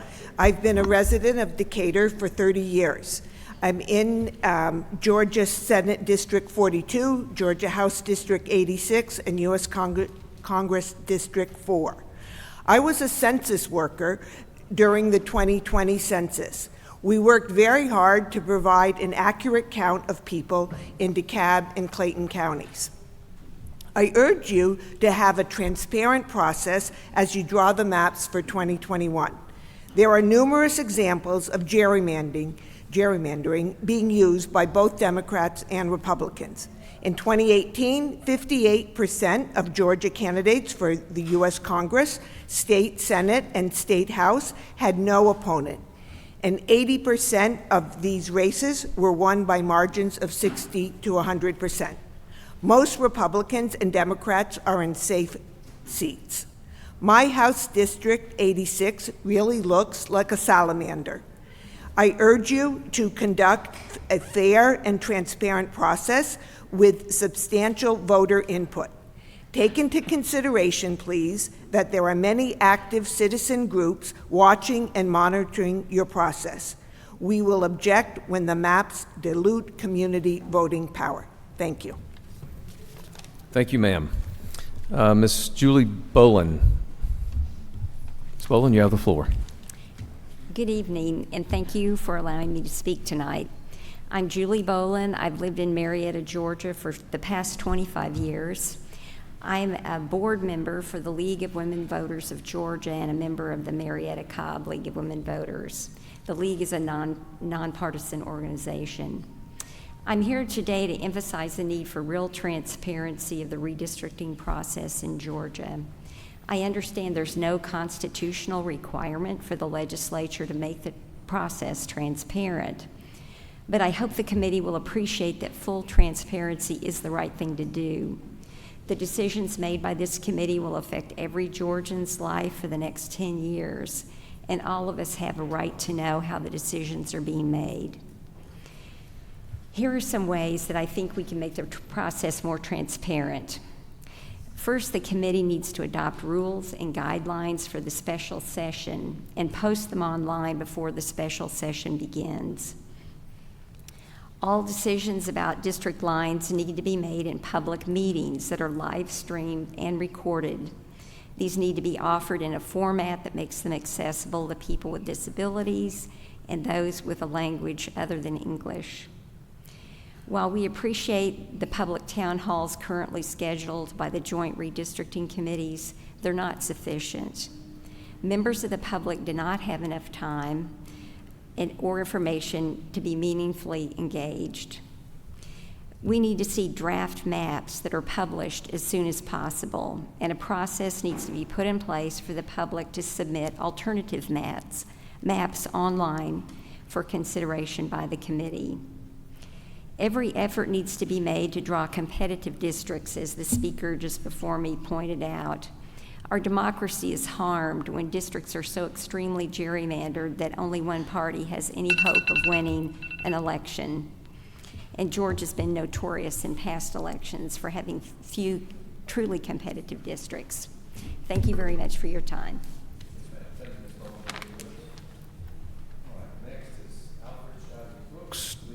By Crystal Greer and Nina Turabi. Okay. Yep. Mr. Alfred Shivey Brooks. Thank you, chairs and committee members. My name is Alfred Shivey Brooks. Forgive me. Okay. I'm a resident of Atlanta, and by day I'm a high school educator. I teach economics, personal finance, and government to high school seniors in Riverdale, Georgia. Many of my students are those individuals who are voting for the first time. And I get a good opportunity to understand how they view the political world and why they are so apathetic towards it. Young people have been led to believe that their voices do not matter. And I work tirelessly to help them to see that their voices matter, and if they didn't, then those in political power would not work so hard to quiet it. Young people have lost trust, but not in our government. They've lost trust that those who continue to disenfranchise communities of people who look like me continue to hold power and keep it that way. Young people want districts that are competitive across the board. Young people are watching us, and they are witnessing how decade over decade, districts are being drawn to be less competitive. Young people do not want politicians to choose their voters, when our democratic republic is designed so that the people choose those who represent them. Young people want to see an end to the political tribalism in America, and Georgia can be the epicenter of that change. Young people are aware of how political parties are consolidating representation from communities of color into newly merged districts, which are intentionally gerrymandered to ensure that less voices of color are present under this great gold dome. My grandmother would always say, "Baby, the world is always turning, but so too are the tables. And one day all of our seats will be on the other side of the table. So I urge you to exercise integrity, because you won't always be where you are." Thank you. Thank you, Mr. Brooks. Crystal Greer.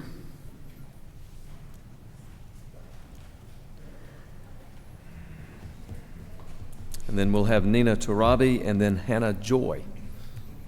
Yes, ma'am, you have the floor. Yes, thanks for having me here. I'm Crystal Greer, resident of Clayton County and Director of Programming and Media for Protect the Vote, a nonprofit a nonpartisan organization that focuses on raising awareness of the issues that target Black, brown, and young voters from participating in free and fair elections.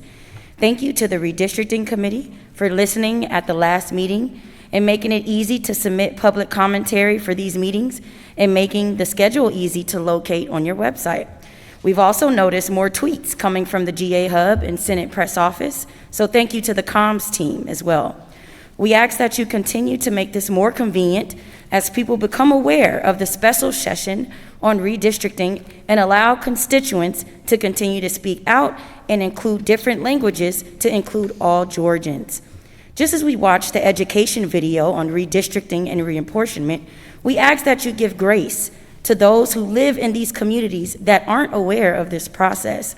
We're going to be looking for those fair and reflective squares to happen, as Senator Kennedy spoke about, and we're looking forward to an equal and transparent process during the special session.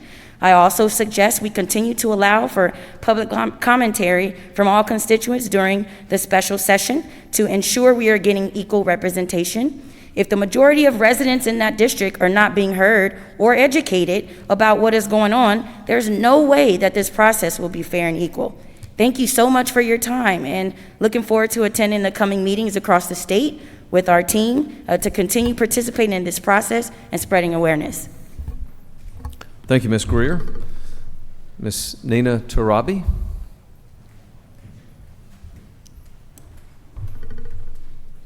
Good afternoon. My name is Mina Tarabi. I'm a community activist, an organizer, and the founder of Voice of the People Georgia.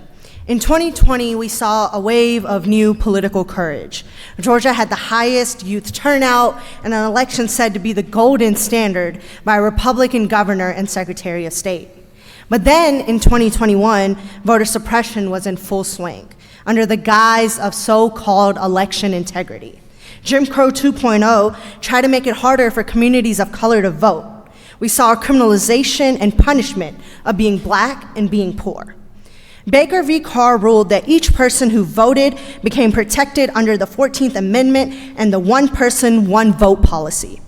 Biased reapportionment was totally done away with, and every person's vote should count equally. No one should redistrict to dilute or increase people's votes or hurt one group over another. And communities should be able to have a chance to elect their desired representative. The redistricting process should prioritize ensuring fair representation for communities of color, who continue to be drastically underrepresented in Congress and even more underrepresented in state legislatures. We see that in this House. When we look around, we do not see what we see outside. The purpose of redistricting and reapportionment is to ensure proportional equal representation.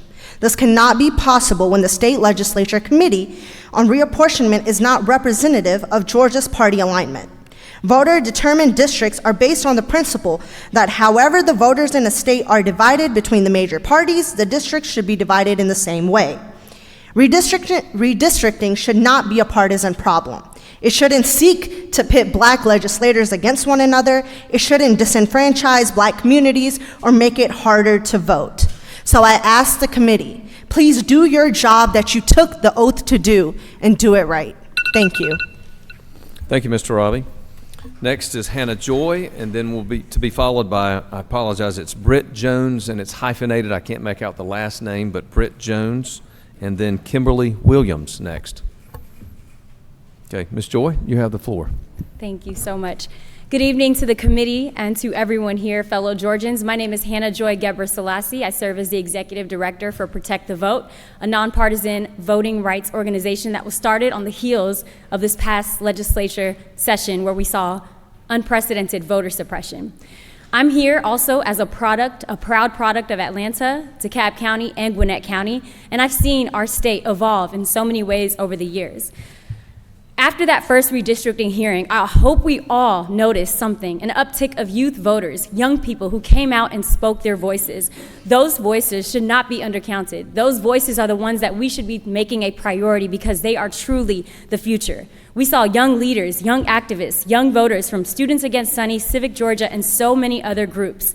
And I encourage you all, in fact, I urge you all to take their voices seriously, to hold meetings, to hold continued dialogue with those students and those voices in particular. I'm also the daughter of East African immigrants who came to this country as refugees, and I know what their experience was like coming here without speaking English as a first language. I echo Levita's charge from Asian Americans Advancing Justice to make this redistricting process more accessible to our neighbors who do not speak English as a first language. I urge us to make voting more accessible to people who do not speak English as a first language, as we saw in DeKalb County with leadership that tailored with multi-language literature to voters from across the world. I stand in solidarity with calling for an end to the gerrymandering based on a system of racism and oppression. And I would like to see more proposed maps early on so advocates, community members, and organizers can weigh in and speak up more about what's really forming through this process. And in closing, every 10 years, every decade, everyone in here has an opportunity to do something great, to do something promising for the future of our nation and for the future of our state. So I urge you to take advantage of this opportunity and to make it count. Thank you. Thank you, Ms. Joy. Next, we've got Britt Jones. Britt Jones and Hello. hello. Britt Jones Chukra. I am Nigerian. Okay, thank you. You But have I am you have the also floor. From Atlanta. Thank you so much, Senator. I will keep it short. Thank you, Senator Kennedy and Representative Rich, for letting me speak. I am Britt, a co-founder and director of operations of a nonprofit and nonpartisan 501c3 organization here in Georgia called Protect the Vote. I'm from Atlanta, Georgia, and representation means a lot to me. Our community wants to be heard. Georgians spoke out during elections amidst a pandemic through voting, and Georgians should be allowed to continue to speak out during the redistricting process through equal and fair access to public commentary and the drawing of districts. We should include the voice and viewpoint of the community to decide. These walls that we are surrounded by in this great capital of the people only hold a fraction of what real representation looks like here in this great state of Georgia. Why are we hiding with these decisions? We want more collaboration and unity. Our votes are sacred. We want to vote. We want to be fairly represented, and we must be heard. Thank you for letting me speak. Hopefully, more community members will have access to speak and let their voices be heard again. No more oppression, more community. Thank you. Thank you, ma'am. Kimberly Williams. Yes, ma'am. Please come forward.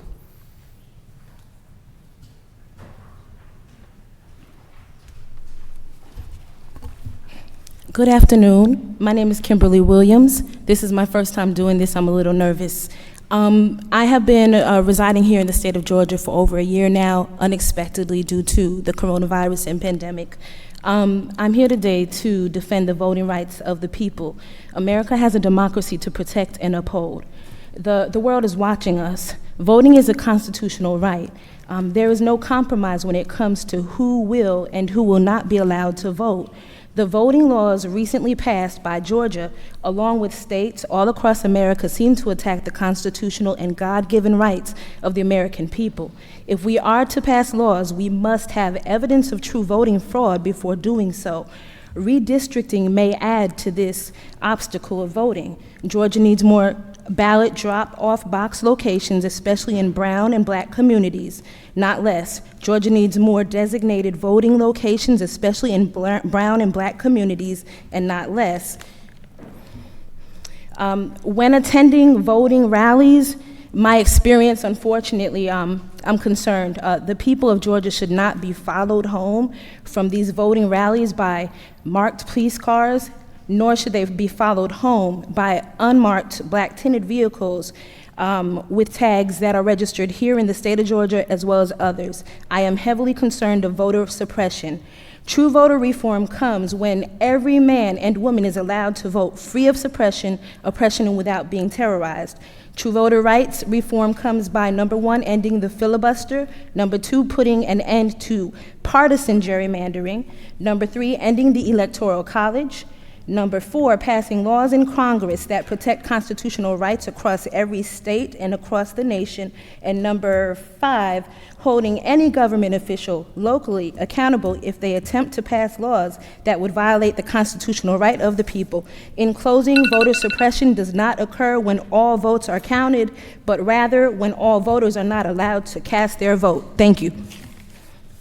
Thank you, Ms. Williams. Jonathan Elmore, to be followed by Karen McCown and Curtis Williams, please.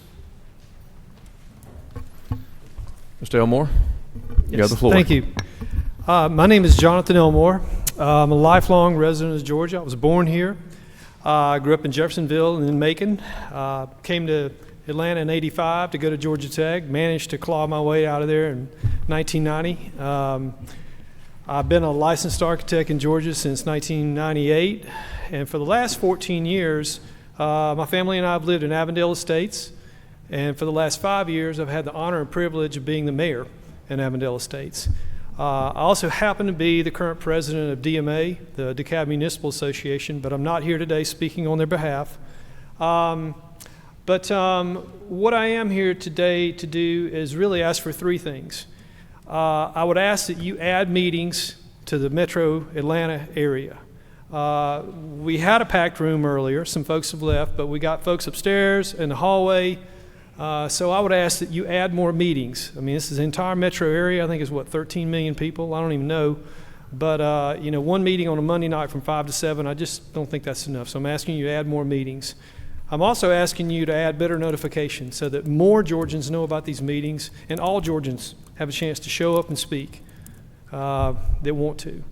And lastly, I would ask that you engage in an open, not closed process, that process is transparent, that process is nonpartisan, and that process is equitable for all Georgians so that, that our precious democracy is protected and that we get equal representation. As a fellow elected official, I'd like to say thank you for taking time to do this. I know it's time away from your family, from your hometown. I know that these public hearings can be tedious, but it's critical. It's absolutely critical to what we're doing. But again, I appreciate what you're doing, and I thank you. That's it. Thank you, Mr. Elmore. Karen McCowan, please. And then Curtis Williams, to be followed by Nancy Burton. Good evening. I'm Karen McCowan, and I'm a member of Fair Districts, Georgia. Thank you for the opportunity to testify at this hearing. Fair Districts, Georgia is a nonpartisan organization. Our sole mission is the production of fair electoral maps using a process that is transparent and adheres to common redistricting principles. We do not favor the election of any candidate or political party. I'm here to thank you today for your commitment to a transparent redistricting process.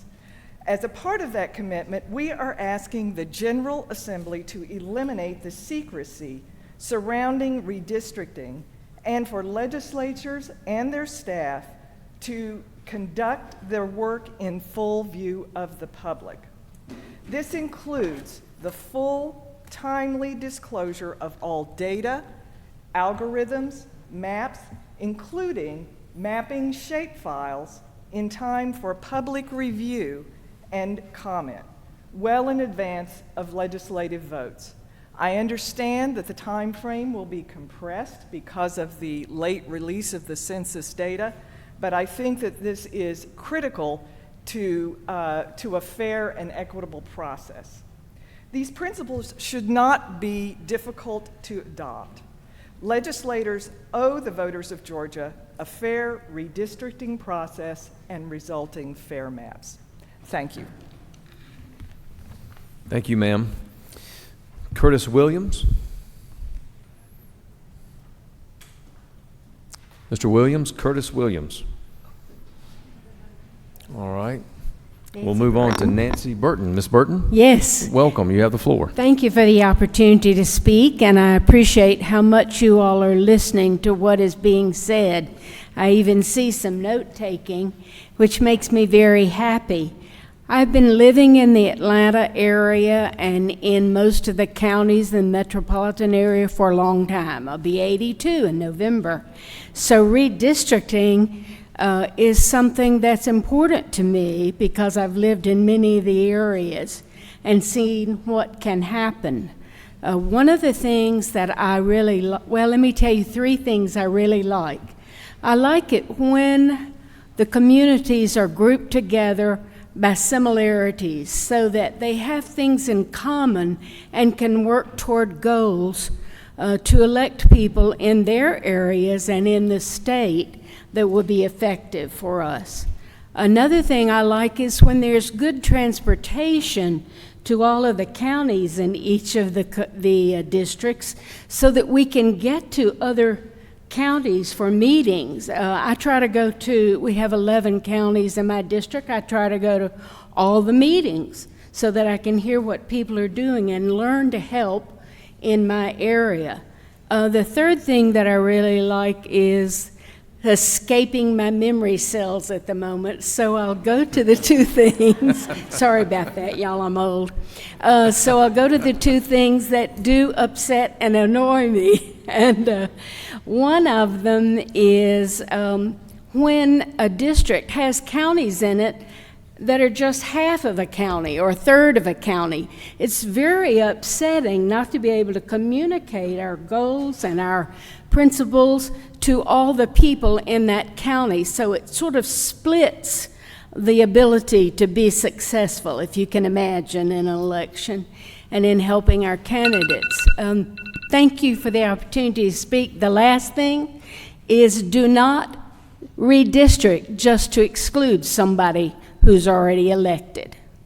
Thank you. Thank you, Ms. Burton.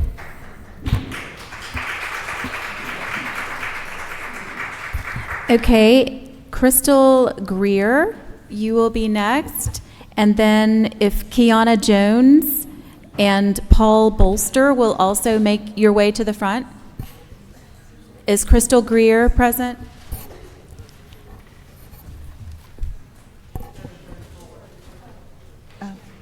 Oh, she's on there twice. Okay. What about Kiana Jones?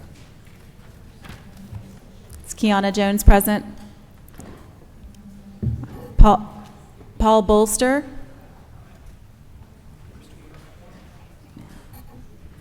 And then after Mr. Paul Bolster, we will have Amy Swigert and then Caroline Hollio, if you will also make your way to the front. Thank you. The floor is yours. So I'm Paul Bolster. I've lived in my neighborhood for 50 years. It's in Fulton County in the city of Atlanta. I've watched the lines go back and forth several times. Sometimes in a district is dominated by DeKalb, sometimes a district is dominated by Fulton. I was actually in the legislature in 1980 when the reapportionment happened, and I survived. So I sort of have a lot of empathy with what you're going to go through here in making these decisions. There are some very hard decisions that get made, and people's feelings get hurt a lot in this process. So I'm empathetic with what you're actually trying to do. There are kind of 2 points that were made earlier. One Mr. Cobb made earlier, which I think he did the best job of stating it, is create some districts that are competitive. Don't create just all Democratic districts and all Republican districts. Let us have some excitement in November when those districts are competitive, because I thoroughly believe that that's where the democratic process has the best impact, is when ideas have to compete for elections. There's some districts, I think maybe in November in the House, maybe there are 10 to 12 districts that are actually still at stake in the whole state. So create some competitive districts. In Atlanta, when you do the reapportionment in Atlanta, and I'm not sure exactly how that process will work, we have neighborhoods that have been carefully created for the last maybe 30 or 40, 50 years, created a long time ago. Those neighborhoods are very cohesive. Don't split them all up, and don't run the district lines. In my area, I live on the DeKalb County line, and my legislator goes all the way to East Point. It's like a snake that goes all the way across the county. Not that he's not that, and the Senate district is about the same. So you don't have any contingency of interest. people that know each other, people that have similar interests, and so I ask you not to make those snaky kind of districts in the city. Thank you. Thank you, Mr. Bolster. Is this Kiana Jones? Okay, thank you, Ms. Jones. After Ms. Jones, Amy Swigert, okay, and then Caroline Hollio. All right, you're out there. All right, you may proceed. Good evening. My name is Kiana Jones, and I reside in DeKalb County in Decatur, Georgia, in House District 86, Georgia House District 86, National District 4. What I want to say first is that if you are a member of this committee, number one, you need to be ashamed of yourself because none of this is taught in civics under your curriculum. Children don't learn about gerrymandering or the redistricting process. They have no idea what reapportionment is or how it affects them until they get a notice from a friend who had to dig for the notice of this meeting. I'm appalled, I'm shocked after being born and raised in the state of Georgia, but spending 20 years in New Jersey, that your Open Public Records Act is as weak as it is and does not even govern this body. It's a shame that residents have to travel far and wide to even get into a public hearing like this if they hear about it before it's already over. Further to that point, there is nothing made available to the public because, contrary to popular belief, we can read, we can write, we can walk and chew gum at the same time. We understand what gerrymandering means, and what I want you to also understand is that we've already witnessed the packing and cracking of certain districts. If you understand what the definition of gerrymandering is, it is when you crack out certain members of one political party and then you pack them into one district because you don't want them to have enough voting power. It's ironic that these hearings are clandestinely taking place as soon as you've passed SB 202, which you're now being sued for. I urge this committee not to continue to make a laughing stock of the state of Georgia and make the DOJ have to come in here and redraw districts fairly like they're having to come in here and clean house after the mess you have made because you are afraid that black people will continue to vote. Don't continue to disenfranchise the people of this state. God bless you and have a good night. All right, Amy Swigert, and then Caroline Hollio after that, and then Mindy Seeger. Okay, thank you. Go ahead. Thank you. Good evening. It's hard to follow that. Thank you for having this meeting. My name is Amy Swigert, and I'm a 25-year resident of Dunwoody, Georgia, and a nearly 30-year resident of DeKalb County. I was very glad to see some of my friends from Fair Districts, Georgia here tonight. I also worked with Fair Districts, Georgia, and I learned a lot about redistricting through that process, and I learned all about the history in our state, and I've learned all the shenanigans that have gone on both sides of the aisle. As others have testified so eloquently, you all are stewards of our democracy. You hold our voting rights in your hands. So I am here with a very simple but difficult act. Stop the cycle of partisan and racial gerrymandering and draw maps that serve the will of the people. And let me tell you, thank you. Let me tell you what I mean. Maps that reflect the will of the people would reflect the current voting preferences of the state. We've had two very close statewide elections these past two election cycles. In 2018, the governor's race was decided by less than 2 points.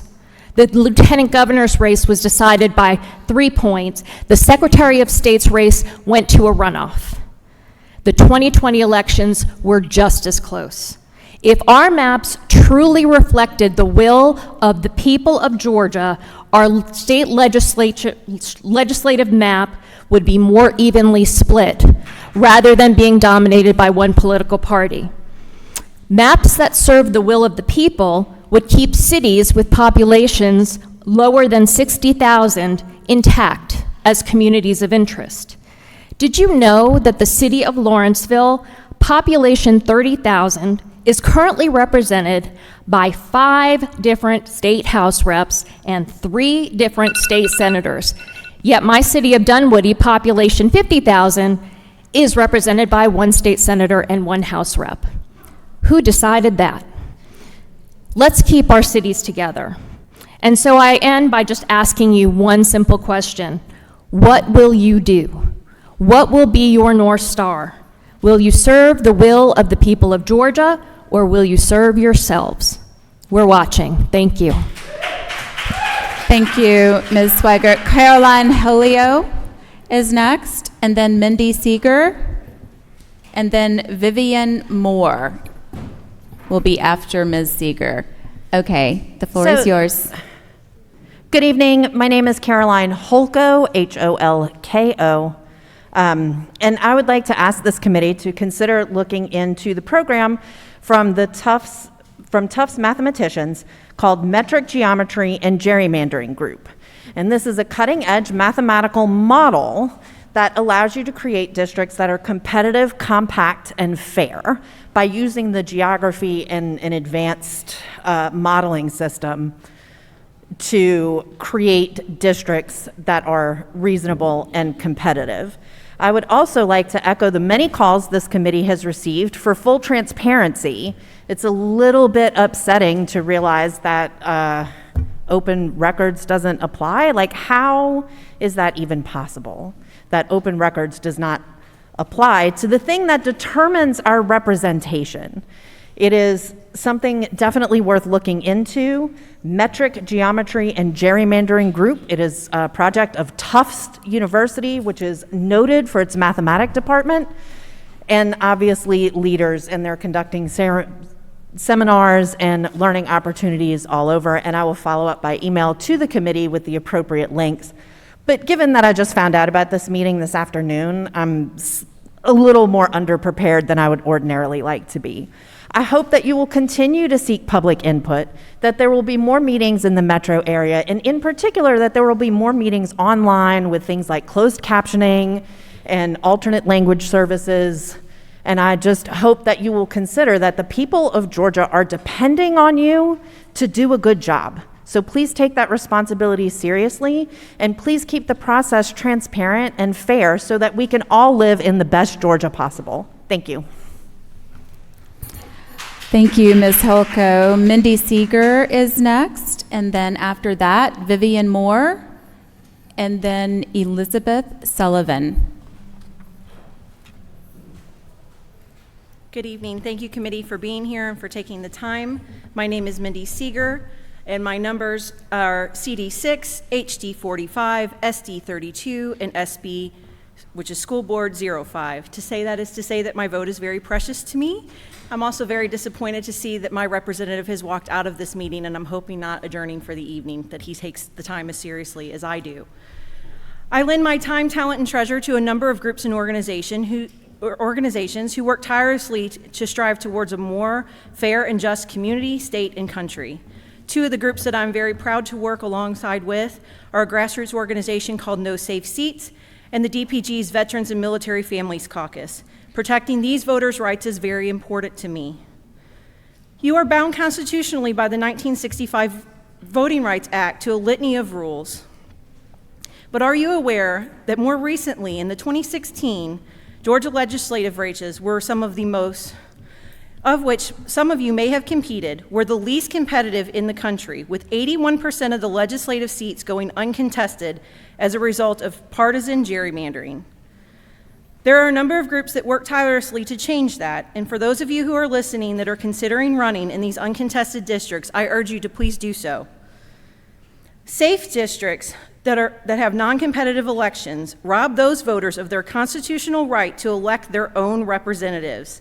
This lack of bipartisan collaboration ultimately leads to an ineffective and inefficient government, of which I surely hope that you don't wish to be part of. I'm asking simply for three things. I would like an independent citizens redistricting commission, better accessibility, including multilingual and ASL communicators access to these meetings, which I hope you'll have more of, and a transparent process, including the maps, meetings, and announcements of such. Transparency is your responsibility, and the people of Georgia are watching. Thank you. We have Vivian Moore. And then after Vivian Moore, we have Elizabeth Sullivan. And then after that will be David Meadows. Good evening, and thank you for allowing us to have an opportunity to speak. I'm here today representing Georgia NAACP, which stands for the National Association for the Advancement of Colored People, which means that we stand for all colors, not just black, not just white, all colors. And so today, I'm here to ask you to draw the maps to reflect all colors of this state. I am really wanting you to know that we have the young people, we have the old people, and we have the black people, the tan people. The map should be fair to show all people. We want access to the polls. We should have easy access to the ballots. We should also have legislators that are easily and able to get to. And we should also have drop boxes where we can get to the drop boxes. Most of us are workers who work during the day.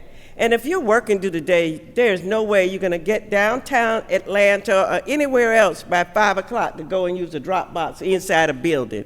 So that is one of the things that I know we're going to make sure that we continue to advocate for access to the ballots. We wanna make sure that you don't do drawing the maps in secrecy.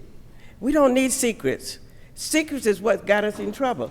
We want to make sure that you do what you're doing today, have it open to the public.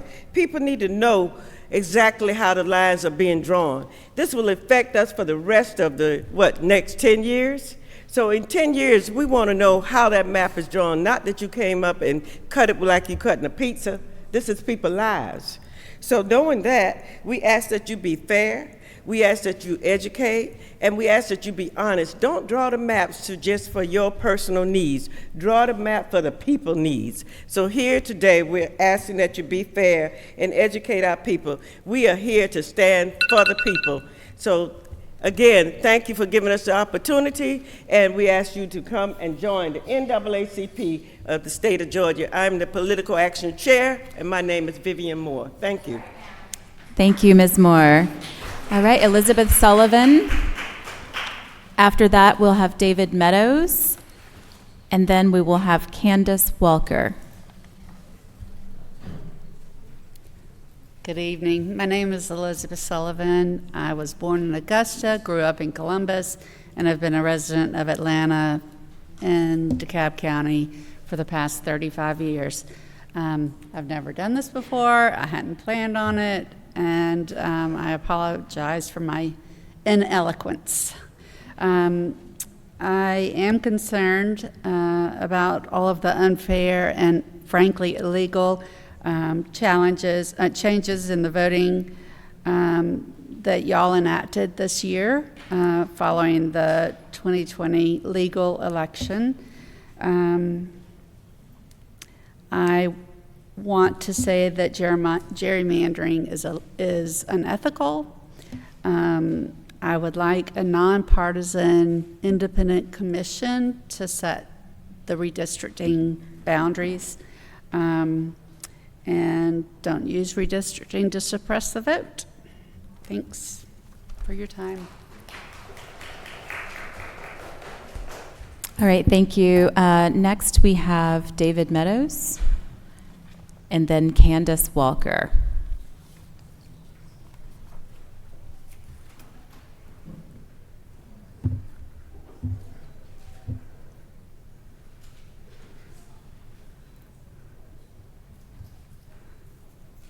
Good evening, my name is David Meadows, and I am the Atlanta Hub Coordinator for the Movement for a People's Party. And I was born here in Atlanta. I'm a Grady baby, and I grew up in the Dorville-Chamblee area. And since I reached voting age, I've voted in the 6th District. And even while I was in school, going to Georgia Perimeter in Dunwoody, we lived in the most diverse community in the state, but yet somehow our representation did not reflect that. It has been refreshing that in the last few years, the candidates that I and others in my community voted for have actually been winning.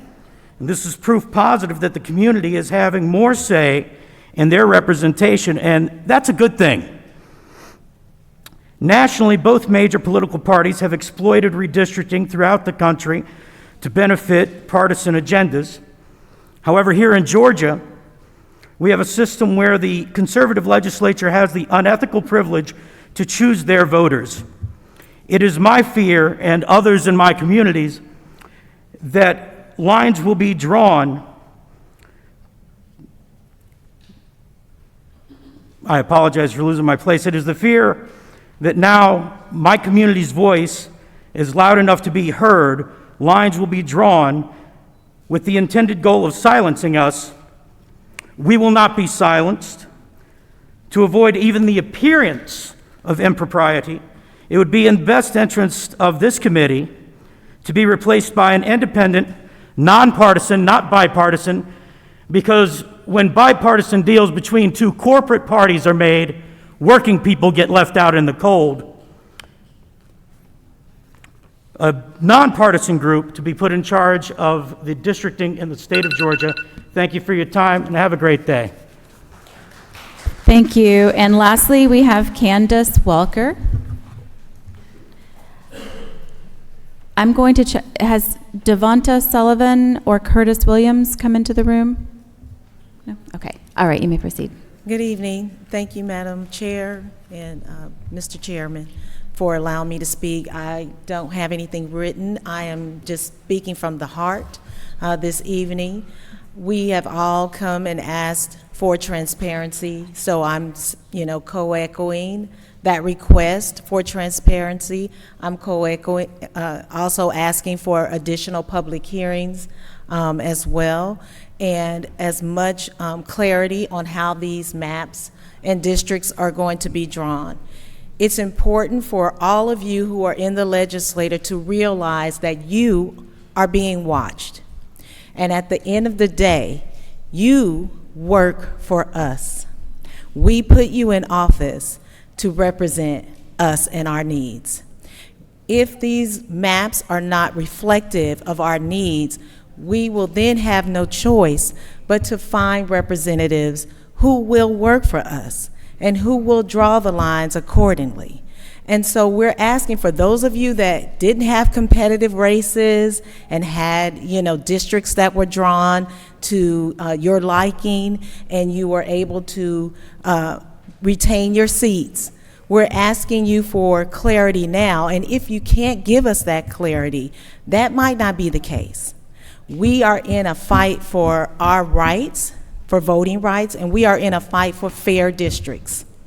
And we're hoping that we can continue to find fairness through this body, but if we can't, we will go to the ballot box no matter what you do. And we will make the changes that are necessary to reflect the communities that you serve on our behalves. Keep that in mind when you draw these lines. It's not a Republican thing, it's not a Democrat thing, because we know that both parties have used this to their advantage. Do what's best for the people who put you in office. Thank you.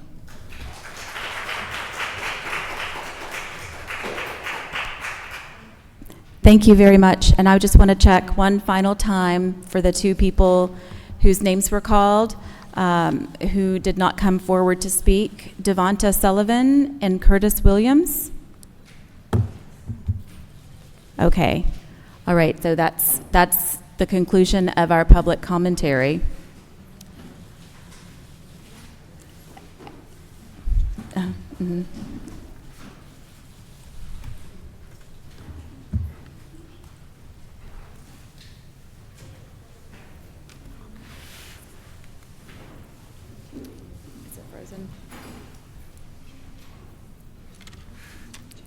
Yeah. Madam Speaker Pro Tem, are you available? Can you hear? Good evening. Can you hear me? Yes. Thank you. I'd just like to take a couple minutes. Thank you, Mr. Chairman and Madam Chairman, for conducting this hearing tonight. I'm speaking briefly as one of the longest-serving members of the House Reapportionment Committee. And I've learned there's great value in living a process and bringing that experience and sharing that with others. In 2002, I personally ran on a House map that was drawn by the Democrat majority legislature and signed by Democrat Governor Roy Barnes. After being struck down and thrown out by federal judges for violating the U.S. Constitution, one man, one vote, I ran on maps in 2005 drawn by federal judges because the Democrat-led majority House refused to put forth fair and legal maps. The only maps following a census that were ever drawn by a Republican majority legislature in Georgia were pre-approved by the Obama Justice Department back in 2005.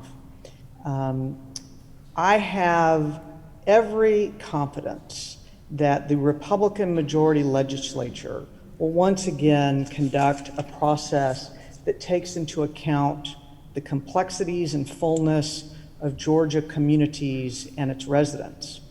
I also have every confidence that the final maps will be drawn fairly and legally, just as they were by the Republican majority in 2011. I finally have every confidence the 2021 maps will not be gerrymandered and drawn unconstitutionally as the Democrat majority did the last time they were in control in Georgia. Thank you, Madam Chairman and Mr. Chairman. Thank you very much. And thank you, members of the committee and members of the public, for coming out. I know it's late, and we went a little bit later than we had planned, but hopefully we were able to capture everyone who wanted to speak. Thank you again, and with this, do we have anything else? No, just I want to express our sincere appreciation to the public for coming out. This process does not work unless you come and share your opinions, and so we appreciate those of you that have traveled short and long distances. And so with that, Madam Chair, we'll declare this. We are adjourned. Thank you.